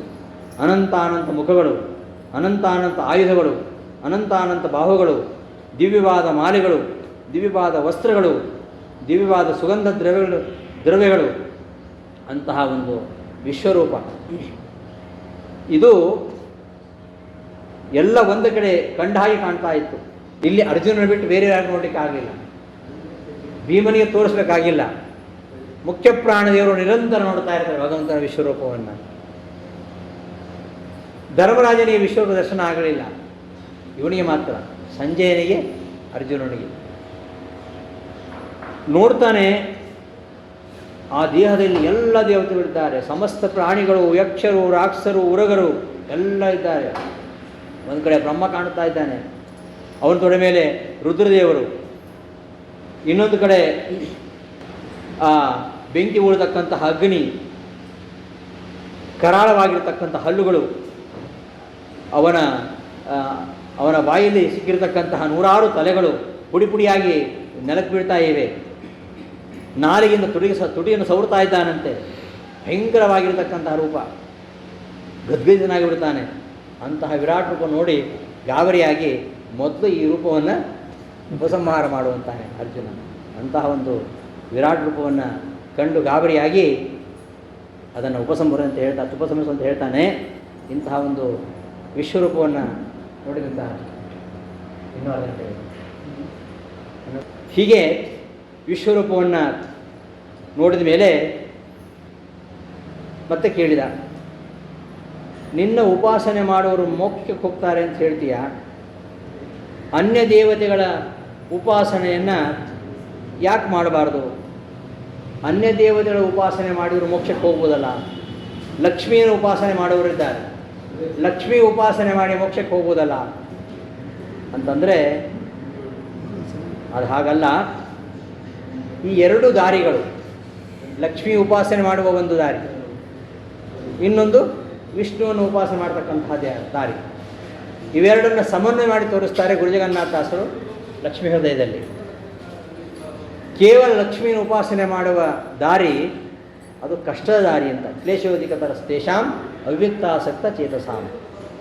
ಈ ಎರಡು ದಾರಿಗಳಲ್ಲಿ ಸುಲಭವಾಗಿರತಕ್ಕಂತಹ ದಾರಿ ಯಾವುದು ಅಂದರೆ ಅದು ಕೇವಲ ಅವ್ಯಕ್ತೋಪಾಸನೆ ಕಷ್ಟಕರವಾಗಿರುವಂಥದ್ದು.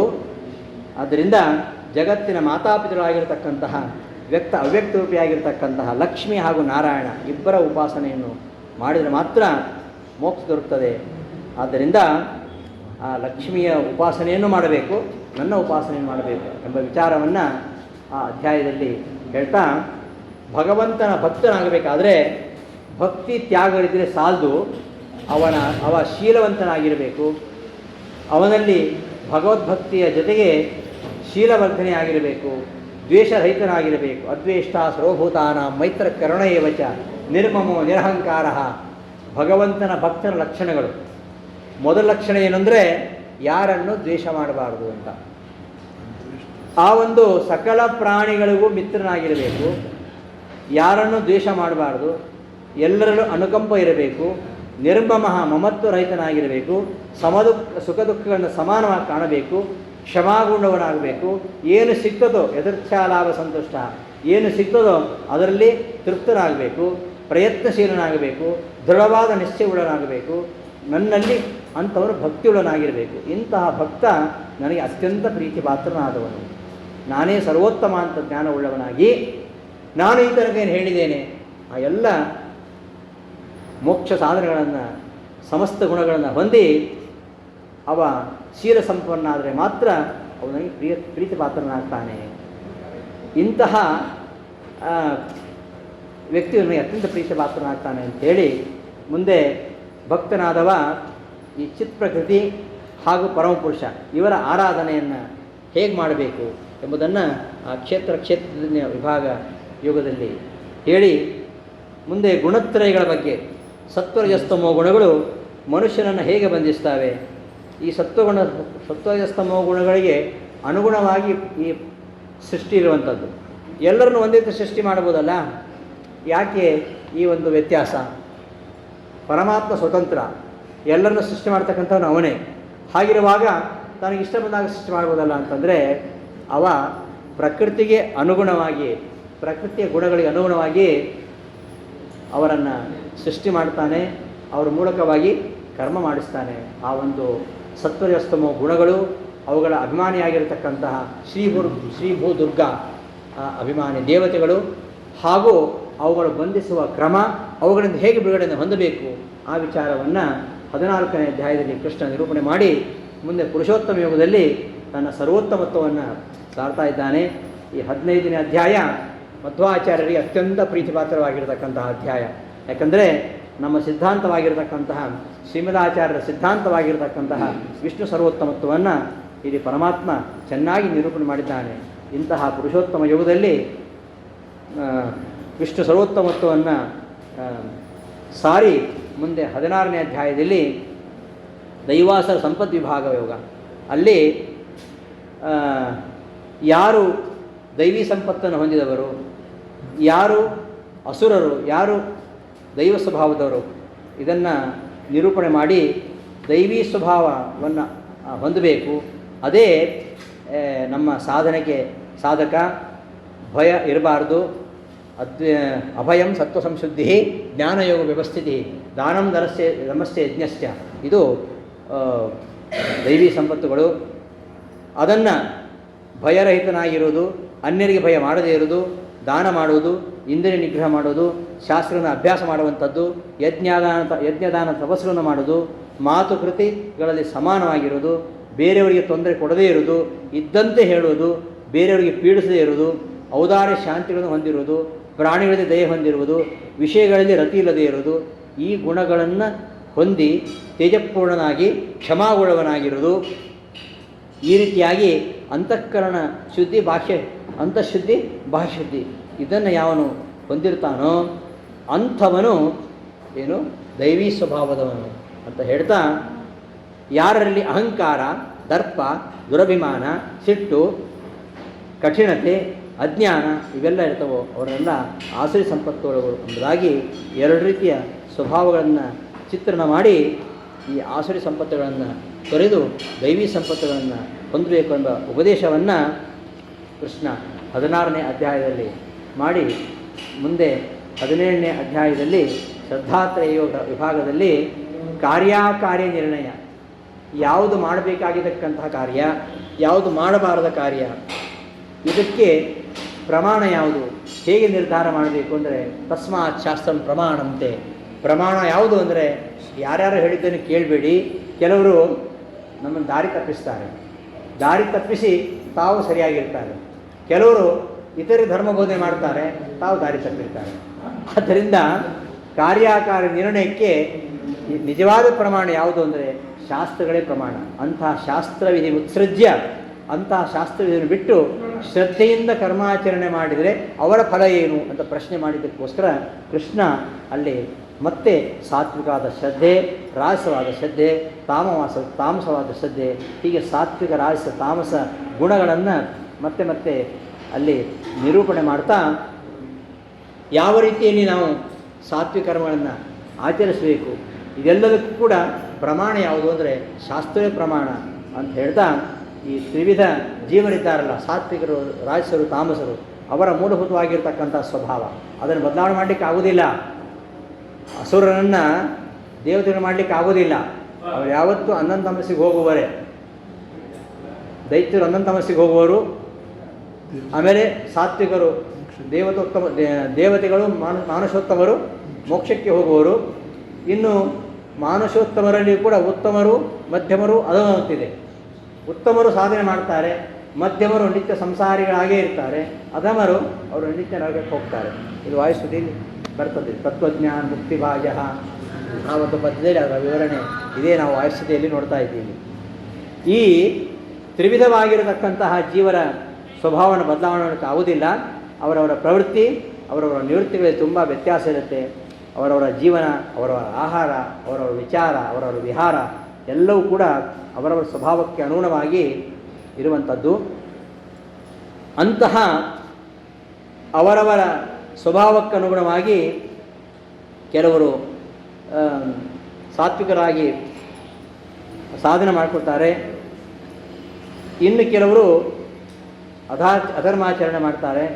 ಆದ್ದರಿಂದ ಮೋಕ್ಷವನ್ನು ಅಪೇಕ್ಷಿಸ್ತಕ್ಕಂತಹ ಭಕ್ತ ಅಚಲವಾಗಿರ್ತಕ್ಕಂತಹ ಸಾತ್ವಿಕವಾದ ಶ್ರದ್ಧೆಯನ್ನು ಹೊಂದಿ ಸಾತ್ವಿಕವಾಗಿರ್ತಕ್ಕಂತಹ ಕಾರ್ಯಗಳನ್ನು ಮಾಡ್ತಾ ತ್ಯಾಗ ಹಾಗೂ ಸನ್ಯಾಸ, ಸಂಘರಾಹಿತ್ಯ, ಸನ್ಯಾಸ ಮೂಲಕವಾಗಿ ಸಾಕ್ಷಾತ್ಕಾರ ಪಡೆದು ಶಾಶ್ವತ ಸುಖವನ್ನು ಹೊಂದಬೇಕು ಅಂತ ಆ ಅಧ್ಯಾಯದಲ್ಲಿ ನಿರೂಪಣೆ ಮಾಡಿ ಮುಂದೆ ಅದನ್ನೇ ವಿವರಿಸ್ತಾ ಮನುಷ್ಯನ ಜೀವನದಲ್ಲಿ ತ್ರಿಗುಣಗಳ ಪಾತ್ರ ಎಷ್ಟು ಮಹತ್ವದ್ದು ಎಂಬುದನ್ನು ಹೇಳ್ತಾ ತ್ರಿವಿಧವಾಗಿರ್ತಕ್ಕಂತಹ ಸಾತ್ವಿಕವಾದ, ರಾಜಸವಾದ, ಸಾತ್ವಿಕವಾದ ಸುಖ, ರಾಜಸವಾದ ಸುಖ, ತಾಮಸವಾದ ಸುಖ, ಸುಖ ದುಃಖ, ಆಮೇಲೆ ನಾವು ಮಾಡ್ತಕ್ಕಂಥ ಕರ್ಮಗಳು, ಜ್ಞಾನ ಎಲ್ಲದರಲ್ಲಿ ಕೂಡ ಸಾತ್ವಿಕ, ರಾಜಸ, ತಾಮಸ ಅಂತ ವಿಭಾಗ ಇದೆ. ಆ ಎಲ್ಲ ವಿಭಾಗಗಳನ್ನು ವಿವರವಾಗಿ 18ನೇ ಅಧ್ಯಾಯದಲ್ಲಿ ಹೇಳ್ತಾ ಕೊನೆಯದಾಗಿ ಈ ತ್ರಿವಿಧವಾಗಿರತಕ್ಕಂತಹ ಕರ್ಮಗಳನ್ನು ಸಾತ್ವಿಕವೇ ಆಗಿರಲಿ, ರಾಜಸವೇ ಆಗಿರಲಿ,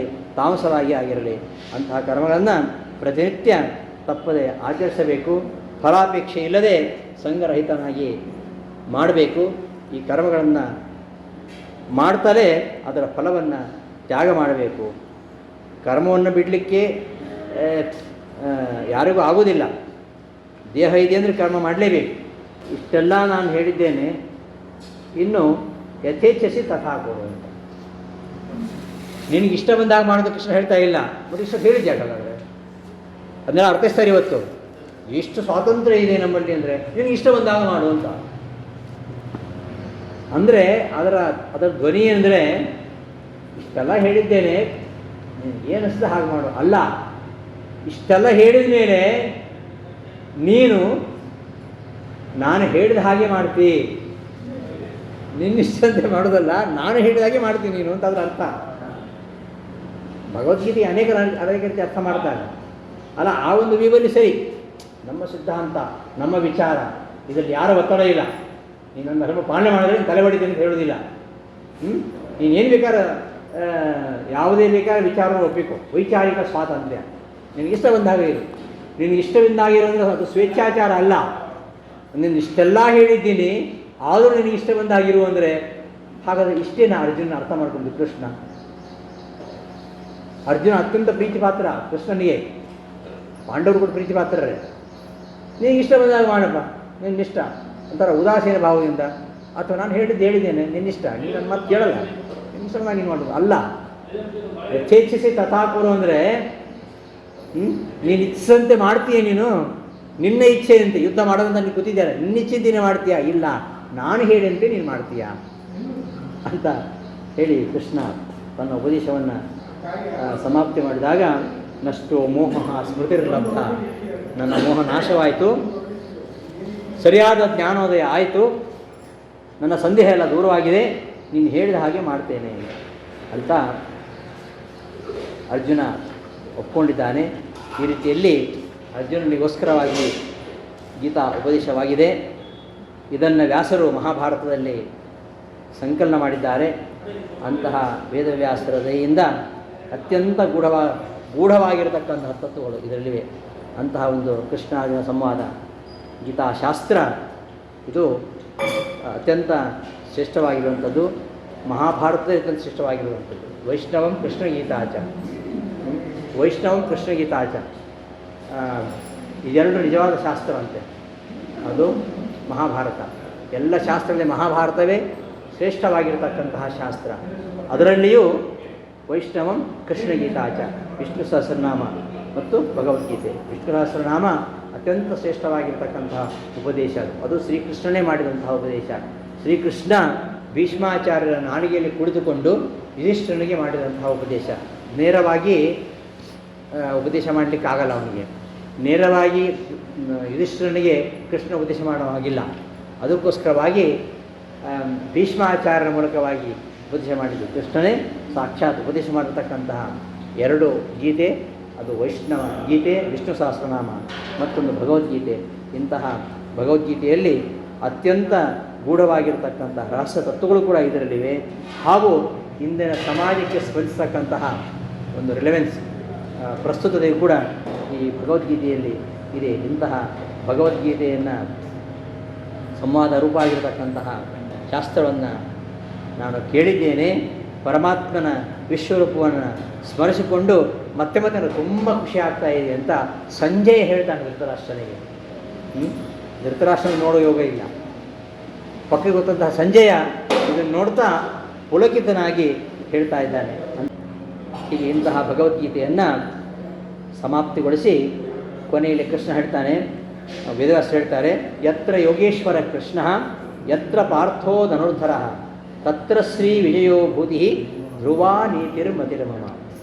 ಎಲ್ಲಿ ಯೋಗೇಶ್ವರ, ಅವ ಯೋಗಗಳಿಗೂ ಈಶ್ವರ, ಯೋಗಿಗಳಿಗೂ ಈಶ್ವರ ಅಂತ ಶ್ರೀಕೃಷ್ಣ ಇದ್ದಾನೋ, ಯತ್ರ ಪಾರ್ಥ ಧನುರ್ಧರ, ಯತ್ರ ಪಾರ್ಥೋ ಧನುರ್ಧರ, ಅಲ್ಲಿ ನಾವು ಎರಡು ರೀತಿ ವಿಭಾಗ ಮಾಡ್ತೇವೆ. ಯತ್ರ ಪಾರ್ಥ ಅಧನುರ್ಧರ, ಒಂದು ಅವಗ್ರ ಚಿಹ್ನೆ ಹಾಕ್ಕೊಂಡ್ರೆ ಯತ್ರ ಪಾರ್ಥೋ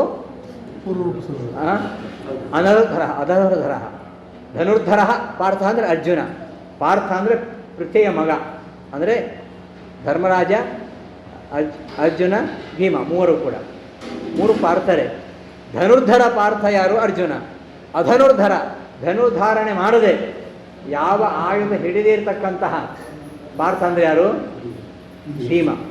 ಅವನ ಒಂದು ತೋಳುಗೆ 10,000 ಆನೆ ಬಲ ಇದೆ, ಮತ್ತೆ ಯಾಕೆ ಬೇಕು ಅವನಿಗೆ ಶಸ್ತ್ರ? ಅಧನುರ್ಧರ, ಎಲ್ಲಿ ಅರ್ಜುನ ಇದ್ದಾನೋ ಎಲ್ಲಿ ಭೀಮಸೇನಿದ್ದಾನೋ, ಎಲ್ಲಿ ಕೃಷ್ಣನಿದ್ದಾನೋ, ಎಲ್ಲಿ ಧ್ವಜದಲ್ಲಿ ಹನುಮಂತನಿದ್ದಾನೋ ಅಂಥವರಿಗೆ ಯಾವಾಗಲೂ ಏನು ಶ್ರೀಹಿ ವಿಜಯ ಭೂತಿ ಧ್ರುವ ನೀತಿರ್ಮತಿರ್ಮಂ. ಎಲ್ಲಿ ಕೃಷ್ಣ ಇದ್ದಾನೋ, ಎಲ್ಲಿ ಅರ್ಜುನನಿದ್ದಾನೋ, ಅಧನುಧಾಯಿಯಾಗಿರತಕ್ಕಂಥ ಭೀಮನಿದ್ದಾನೋ, ಎಲ್ಲಿ ಪರಮಾತ್ಮ ಮುಖ್ಯ ಪ್ರಾಣರಿದ್ದಾರೋ ಅಲ್ಲಿ ಯಾವತ್ತೂ ಜಯ. ಎಲ್ಲಿ ಮುಖ್ಯ ಪ್ರಾಣದಲ್ಲಿ ಅವಕಾಶ ಇಲ್ಲವೋ, ನಮ್ಮ ವೈಷ್ಣವ ಸಂಪ್ರದಾಯದಲ್ಲಿ ಮಾತ್ರ ಮುಖ್ಯ ಪ್ರಾಣದೇವರಿಗೆ ಅವಕಾಶ ಇರೋದು. ಇಲ್ಲಿ ಮುಖ್ಯ ಪ್ರಾಣದೇವರಿಗೆ ಅವಕಾಶ ಇಲ್ಲ. ಯಾರೂ ಮುಖ್ಯ ಪ್ರಾಣ ತತ್ವ ಒಪ್ಕೊಂಡಿಲ್ಲ, ಇತರ ಯಾವ ದಾರ್ಶನಿಕರು ಒಪ್ಕೊಂಡಿಲ್ಲ.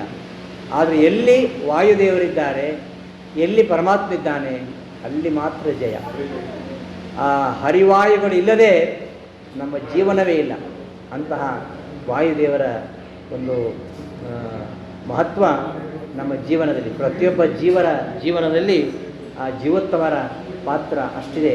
ಅಂತಹ ಭೀಮಸೇನ ದೇವರ ಇದ್ದದರಿಂದಾಗಿ, ಭೀಮಸೇನ ದೇವರು ಇದ್ದಿದ್ದರಿಂದಾಗಿ ಕೃಷ್ಣ ತಾನಿದ್ದು ಅರ್ಜುನನಿಗೆ ಜಯವನ್ನು ತಂದು ಕೊಟ್ಟ ಅಂತ ಈ ಶ್ಲೋಕದ ಅಭಿಪ್ರಾಯ ಅಂತ ಹೇಳ್ತಾ, ಈ ಒಂದು ಶ್ಲೋಕದ ಪಾಠದ ಸಮಾಪ್ತಿಯೊಂದಿಗೆ ರಾಯರು ಈ ಗೀತಾವೃತ್ತ ಸಮಾಪ್ತಿಗೊಳಿಸ್ತಾರೆ. ಅಶೇಷ ಗುಣ ಪೂರ್ಣಾಯ ದೋಷದೂರಾಯ ವಿಷ್ಣವೇ ನಮಃ ಶ್ರೀ ಪ್ರಾಣನಾಥಾಯ ಭಕ್ತಾಭೀಷ್ಟಪ್ರದಾಯಿನೇ. ಅಶೇಷ ಗುಣಪೂರ್ಣನಾಗಿರ್ತಕ್ಕಂತಹ, ದೋಷದೂರನಾಗಿರ್ತಕ್ಕಂತಹ, ಶ್ರೀ ಪ್ರಾಣನಿಗೆ ನಾಥನಾಗಿರ್ತಕ್ಕಂತಹ ವಿಷ್ಣುವಿಗೆ ಹಾಗೂ ಶ್ರೀ ಪ್ರಾಣನಾಗಿರ್ತಕ್ಕಂತಹ ವಾಯುದೇವರಿಗೆ ನಮಸ್ಕಾರ ಅಂತ ಹೇಳ್ತಾ, ಭಕ್ತಾಭೀಷ್ಟಪ್ರದಾಯಿನೇ, ಭಕ್ತರ ಎಲ್ಲ ಅಭೀಷ್ಟಗಳನ್ನು ಪೂರೈಸ್ತಕ್ಕಂತಹ ಆ ಪರಮಾತ್ಮನಿಗೆ ಹಾಗೂ ವಾಯುದೇವರಿಗೆ ನಮಸ್ಕಾರ ಅಂತ ಹೇಳ್ತಾ, ಈ ರೀತಿಯಾಗಿ ಶ್ರೀಕೃಷ್ಣ ಗೀತಾ ಭಾಷ್ಯ ದ್ಯುಕ್ತಾರ್ಥ ಸಂಗ್ರಹ ರಾಘವೇಂದ್ರೇಣ ಯತಿನ ಕೃತಃ ಸಜ್ಜನ ಸನ್ನಿಧೆ. ಕೃಷ್ಣ ಗೀತೆಯ ಭಾಷ್ಯ ಹಾಗೂ ತಾತ್ಪರ್ಯ, ಮಧ್ವಾಚಾರ್ಯರು ಹೇಳ್ತಕ್ಕಂತಹ ಭಾಷ್ಯ ಮತ್ತು ತಾತ್ಪರ್ಯ, ಇವುಗಳದ್ದು ಹೇಳ್ತಕ್ಕಂತಹ ಅರ್ಥವನ್ನು ಸಂಗ್ರಹ ಮಾಡಿ ನಾನು ರಾಘವೇಂದ್ರ ಯತಿಯಾಗಿ ನಾನು ಇಲ್ಲಿ ಮಾಡಿದ್ದೇನೆ. ಯಾಕೆ ಮಾಡಿದ್ದೇನೆ? ನನಗೊಂದು PhD ಸಿಗಬೇಕು ಅಂತಲ್ಲ, ನನಗೊಂದು ಪ್ರಶಸ್ತಿ ಸಿಗಬೇಕು, ನಾನೊಬ್ಬ ಗ್ರಂಥಕಾರ ಆಗಬೇಕು ಅಂತಲ್ಲ. ರಾಯರು 50ಕ್ಕೂ ಹೆಚ್ಚು ಗ್ರಂಥ ರಚನೆ ಮಾಡಿದ್ದಾರೆ. ಯಾಕೆ ಮಾಡಿದ್ದಾರೆ ಎಂದು ಅವರು ಹೇಳ್ತಾರೆ, ಕೃತಃ ಸಜ್ಜನ ಸಂವಿದೆ. ಸಜ್ಜನ ಸಂವಿದೆ, ಸಜ್ಜನರ ಸಮ್ಮಿತಿಗೋಸ್ಕರವಾಗಿ. ಸಜ್ಜನ ಅಂದರೆ ಯಾರು? ಪರಮಾತ್ಮನ ಭಕ್ತರು. ಅವರ ಸಂವಿದೆ, ಅವರ ಜ್ಞಾನಕ್ಕೋಸ್ಕರವಾಗಿ, ಸಜ್ಜನರ ಜ್ಞಾನಕ್ಕೋಸ್ಕರವಾಗಿ. ಸಂಮಿತ್ ಶಬ್ದಕ್ಕೆ ಒಂದು ಜ್ಞಾನ ಅಂತ ಅರ್ಥ, ಇನ್ನೊಂದು ಸಂಮಿತ್ನಿಂದ ಸಾಧ್ಯವಾಗಿರುವಂಥದ್ದು. ಜ್ಞಾನ ಗಳಿಸಿದರೆ ಯಾವುದು ದೊರೆಯುತ್ತೆ? ಮೋಕ್ಷ. ಅಂತಹ ಸಜ್ಜನರ ಮೋಕ್ಷಕ್ಕೋಸ್ಕರವಾಗಿ, ಸಜ್ಜನರ ಸಂವಿದೆ, ಸಜ್ಜನರ ಉದ್ಧಾರಕ್ಕೋಸ್ಕರವಾಗಿ, ಸಜ್ಜನರಿಗೆ ಜ್ಞಾನ ಬರಲಿಕ್ಕೋಸ್ಕರವಾಗಿ ಅಂತ ಒಂದರ್ಥ. ಇನ್ನೊಂದು ಜ್ಞಾನ ಸಾಧ್ಯವಾಗಿರತಕ್ಕಂತಹ ಮೋಕ್ಷ, ಸಜ್ಜನರಿಗೆ ಮೋಕ್ಷ ದೊರಕಲಿಕ್ಕೋಸ್ಕರವಾಗಿ ಇದನ್ನು ರಚನೆ ಮಾಡಿದ್ದೇನೆ ಅಂತ ಹೇಳ್ತಾ, ಇತಿಶ್ರೀ ಸರ್ವತಂತ್ರ ಸ್ವತಂತ್ರ ಶ್ರೀ ಸುಧೀಂದ್ರ ಪೂಜ್ಯ ಪಾದ ಶಿಷ್ಯೇಣ ರಾಘವೇಂದ್ರೇಣ ಕೃತೆ ಶ್ರೀಮದ್ಗೀತಾರ್ಥ ಸಂಗ್ರಹೇ ಅಷ್ಟಾದಶೋಧ್ಯಾಯ ಸಮಾಪ್ತ. ಶ್ರೀಕೃಷ್ಣ ಅರ್ಪಣವಸ್ತು ಮಧ್ವೇಶಾರ್ಪಣವಸ್ತು ಅಂಥೇಳಿ ಭಗವದ್ಗೀತೆಯ 18 ಅಧ್ಯಾಯಗಳ ಸಾರವನ್ನು ಸಂಗ್ರಹಿಸಿದ್ದಾರೆ. ನಮ್ಮ ವೃತ್ತಿ ಜೀವನದಲ್ಲಿ ಕೆಲವು ಅನಿವಾರ್ಯ ಕಾರಣಗಳಿಂದಾಗಿ, ದೈಹಿಕ ಕೆಲವು ಆಲಸ್ಯಗಳಿಂದಾಗಿ ಕೆಲವು ದಿನ ಪಾಠ ನಡೀತಾ ಇರಲಿಲ್ಲ. ಆದರೂ ನಮ್ಮ ಎಲ್ಲ ಶಿಷ್ಯರು ಕೂಡ ಸಂಜೆ ಸರಿಯಾಗಿ ಆನ್ಲೈನಲ್ಲಿ ಹಾಜರಾಗಿರ್ತಿದ್ದರು. ಅವರಿಗೋಸ್ಕರವಾಗಿ ಎಷ್ಟೋ ಸಲ ತೊಂದರೆ ಆದರೂ ಕೂಡ ಈ ಪಾಠವನ್ನು ನಿರ್ವಹಿಸಿದ್ದೇನೆ. ಯಶಸ್ವಿಯಾಗಿ ನಡೆಯಲಿಕ್ಕೆ ಈ ಎಲ್ಲ ಶಿಷ್ಯರು ಕಾರಣ. ಈ ಗೀತಾವೃತ್ತಿಯ ಮಂಗಳ ಮಹೋತ್ಸವ ನಡೆದಿದೆ. ಇದಕ್ಕೆ ಕಾರಣ ಹರಿಗುರುಗಳ ವಿಶೇಷವಾದ ಅನುಗ್ರಹ ಹಾಗೂ ನನ್ನ ವಿದ್ಯಾಗುರುಗಳು ಪರಮ ಪೂಜ್ಯ ಶ್ರೀಪಾದಂಗಳವರು, ವಿಶ್ವೇಶತೀರ್ಥರು ಅವರು ಕೊಟ್ಟಂತಹ 2 ಅಕ್ಷರಗಳ ಫಲವಾಗಿ ಇವತ್ತು ರಾಯರ ಆ ಕೃತಿಗಳನ್ನು ನೋಡತಕ್ಕಂಥ ಒಂದು ಸೌಭಾಗ್ಯ ಸಿಕ್ಕಿದೆ. ಅದನ್ನು ಕೇಳೋರು ಯಾರು? ನಾವು ಲ್ಯಾಪ್ಟಾಪ್ ಮುಂದೆ ನಾವು ಕೂತ್ಕೊಳ್ಳೋದು, ಕೇಳೋರು ಯಾರು? ಆನ್ಲೈನಲ್ಲಿ ಇವರೆಲ್ಲ ಕೇಳಿ ಒಂದು ಸ್ಫೂರ್ತಿಯನ್ನು, ಪ್ರೋತ್ಸಾಹವನ್ನು ಕೊಟ್ಟಿದ್ದರಿಂದಾಗಿ ಯಶಸ್ವಿಯಾಗಿ ಇದು 2 ತಿಂಗಳ ಹಿಂದೆಯೇ ಮುಗಿಬೇಕಿತ್ತು. ಆದರೆ ಅನಿವಾರ್ಯವಾಗಿ ನಮ್ಮ ರಾಘವೇಂದ್ರ ಅವರ ನೇತೃತ್ವದಲ್ಲಿ ನಡಿಬೇಕು ಅಂತ ಭಗವಂತನ ಸಂಕಲ್ಪ ಇರುವುದರಿಂದ ಈ ದಿನ ಇದು ಸಂಪನ್ನವಾಗಿದೆ. ಹಾಗಾಗಿ ಈ ಮಠದ ಎಲ್ಲ ಸಿಬ್ಬಂದಿಗಳನ್ನು ನಾನು ಬಹಳ ಗೌರವಪೂರ್ವಕವಾಗಿ ಅವರ ಕೃತಜ್ಞತೆಗಳನ್ನು ಅವರಿಗೆ ಸಮರ್ಪಿಸ್ತಾ, ಹಾಗೂ ಇಷ್ಟು ಕಾಲ ಈ ಪಾಠವನ್ನು ಆಲಿಸಿದಂತಹ ನಮ್ಮ ಶಿಷ್ಯರಿಗೆ ರಾಘವೇಂದ್ರ ಗುರುಸಾರ್ವವರು ಅವರವರ ಇಷ್ಟಾರ್ಥಗಳು ಏನೇನಿವೆಯೋ ಗೊತ್ತಿಲ್ಲ, ಅವುಗಳನ್ನೆಲ್ಲ ನೆರವೇರಿಸಿ ರಾಯರ ಅಂತರ್ಯಾಮಿಯಾಗಿರ್ತಕ್ಕಂಥ ಅಮೂಲರಾಮದೇವರು ವಿಶೇಷವಾಗಿ ಜ್ಞಾನಭಕ್ತ ವೈರಾಗ್ಯಗಳನ್ನು ಕರುಣಿಸಲಿ ಎಂದು ಪ್ರಾರ್ಥನೆ ಮಾಡ್ತಾ ಈ ಒಂದು ಮಂಗಳ ಮಹೋತ್ಸವವನ್ನು ನೆರವೇರಿಸ್ತಾ ಇದ್ದೇವೆ. ಇದೇ ಕಾಲದಲ್ಲಿ ಈಗ ಪಾಠ ಆರಂಭವಾಗಿರ್ತಕ್ಕಂತಹ ಪ್ರಾತಃಸಂಕಲ್ಪ ವಿದ್ಯ ರಾಯರು ಇಡೀ ಶಾಸ್ತ್ರವನ್ನು ಒಂದು 4-5 ಪುಟಗಳಲ್ಲಿ ಬೆಳಗ್ಗೆ ಪ್ರತಿನಿತ್ಯ ಬೆಳಗ್ಗೆ ಒಂದು 20 ರಿಂದ 25 ನಿಮಿಷದಲ್ಲಿ ಹೇಳಿ ಮುಗಿಸಬಹುದಾಗಿರ್ತಕ್ಕಂತಹ ಒಂದು ಸಂಗ್ರಹ ಕೃತಿ ಪ್ರಾತಃಸಂಕಲ್ಪ ಪದ್ಯ, ಅದರ ಒಂದು ಗ್ರಂಥ ಬಿಡುಗಡೆ ಕಾರ್ಯಕ್ರಮ ಇದೆ. ಅದನ್ನು ನಮ್ಮ ಧಾರವಾಡದ ಶ್ರೀನಿವಾಸ್ ಜೋಶಿಯವರು ಅದನ್ನು ನಡೆಸಿಕೊಟ್ಟಿದ್ದಾರೆ. ಅದು ಮೈಸೂರಲ್ಲಿ ಮುದ್ರಣಗೊಂಡು ಅವರ ಸೇವಾರ್ಥವಾಗಿ ಇವತ್ತು ಲೋಕಾರ್ಪಣವಾಗ್ತಾ ಇದೆ. ಅದನ್ನು ಇವತ್ತು ಅನಾವರಣಗೊಳಿಸಲಿಕ್ಕೆ ಇದೆ. ಅದನ್ನು ಪೂರೈಸಿ ವೇದವ್ಯಾಸರ ಮಂಗಳಾರತಿಯನ್ನು ಮಾಡಿ ಈ ಕಾರ್ಯಕ್ರಮವನ್ನು ಸಮಾಪ್ತಿಗೊಳಿಸೋಣ. ಶ್ರೀಕೃಷ್ಣ. ಈ ಒಂದು ಉಪನ್ಯಾಸವನ್ನು ಆಲಿಸಿದಂತಹ ಎಲ್ಲ ಹರಿಗುರು ಭಕ್ತರಿಗೆ ವಿಶೇಷವಾಗಿ ಹರಿಗುರು ಅನುಗ್ರಹ ಇರಲಿ ಅಂತ ಪ್ರಾರ್ಥನೆ ಮಾಡ್ತಾ ಶ್ರೀಕೃಷ್ಣ ಅರ್ಪಣವಸ್ತು. ನನ್ನ 4 ವಚನೋತ್ಸವಗಳನ್ನು ನನ್ನ ವಿದ್ಯಾಗುರುಗಳಾಗಿರ್ತಕ್ಕಂತಹ ಪರಮಪೂಜ್ಯರಾಗಿರ್ತಕ್ಕಂಥ ವಿಶ್ವೇಶ್ವರ ಅಂತರ್ಯಾಮಿಯಾಗಿರ್ತಕ್ಕಂತಹ ತ್ರೈಲೋಕಿ ಗುರುಗಳಾಗಿರ್ತಕ್ಕಂತಹ ವಾಯುದೇವರ ಅಂತರ್ಯಾಮಿ ನಮ್ಮ ವಿದ್ಯಾಗುರುಗಳ ಆರಾಧ್ಯ ದೇವತೆ ರಾಮವಿಠಲ ಅವರಿಂದ ಗುರುಸಾರ್ವಭೌಮರ ಆರಾಧ್ಯ ದೇವತೆ ಮೂಲರಾಮನ ಅಭಿನ್ನನಾಗಿರ್ತಕ್ಕಂತಹ ನಮ್ಮ ಕುಲದೇವರು ತಿರುಪತಿಯ ಶ್ರೀನಿವಾಸನ ಅಡಿದಾವಳಿಗಳಲ್ಲಿ ನನ್ನ 4 ವಚನೋತ್ಸವವನ್ನು ಸಮರ್ಪಿಸ್ತೇನೆ. ಶ್ರೀಕೃಷ್ಣ ಅರ್ಪಣೆ.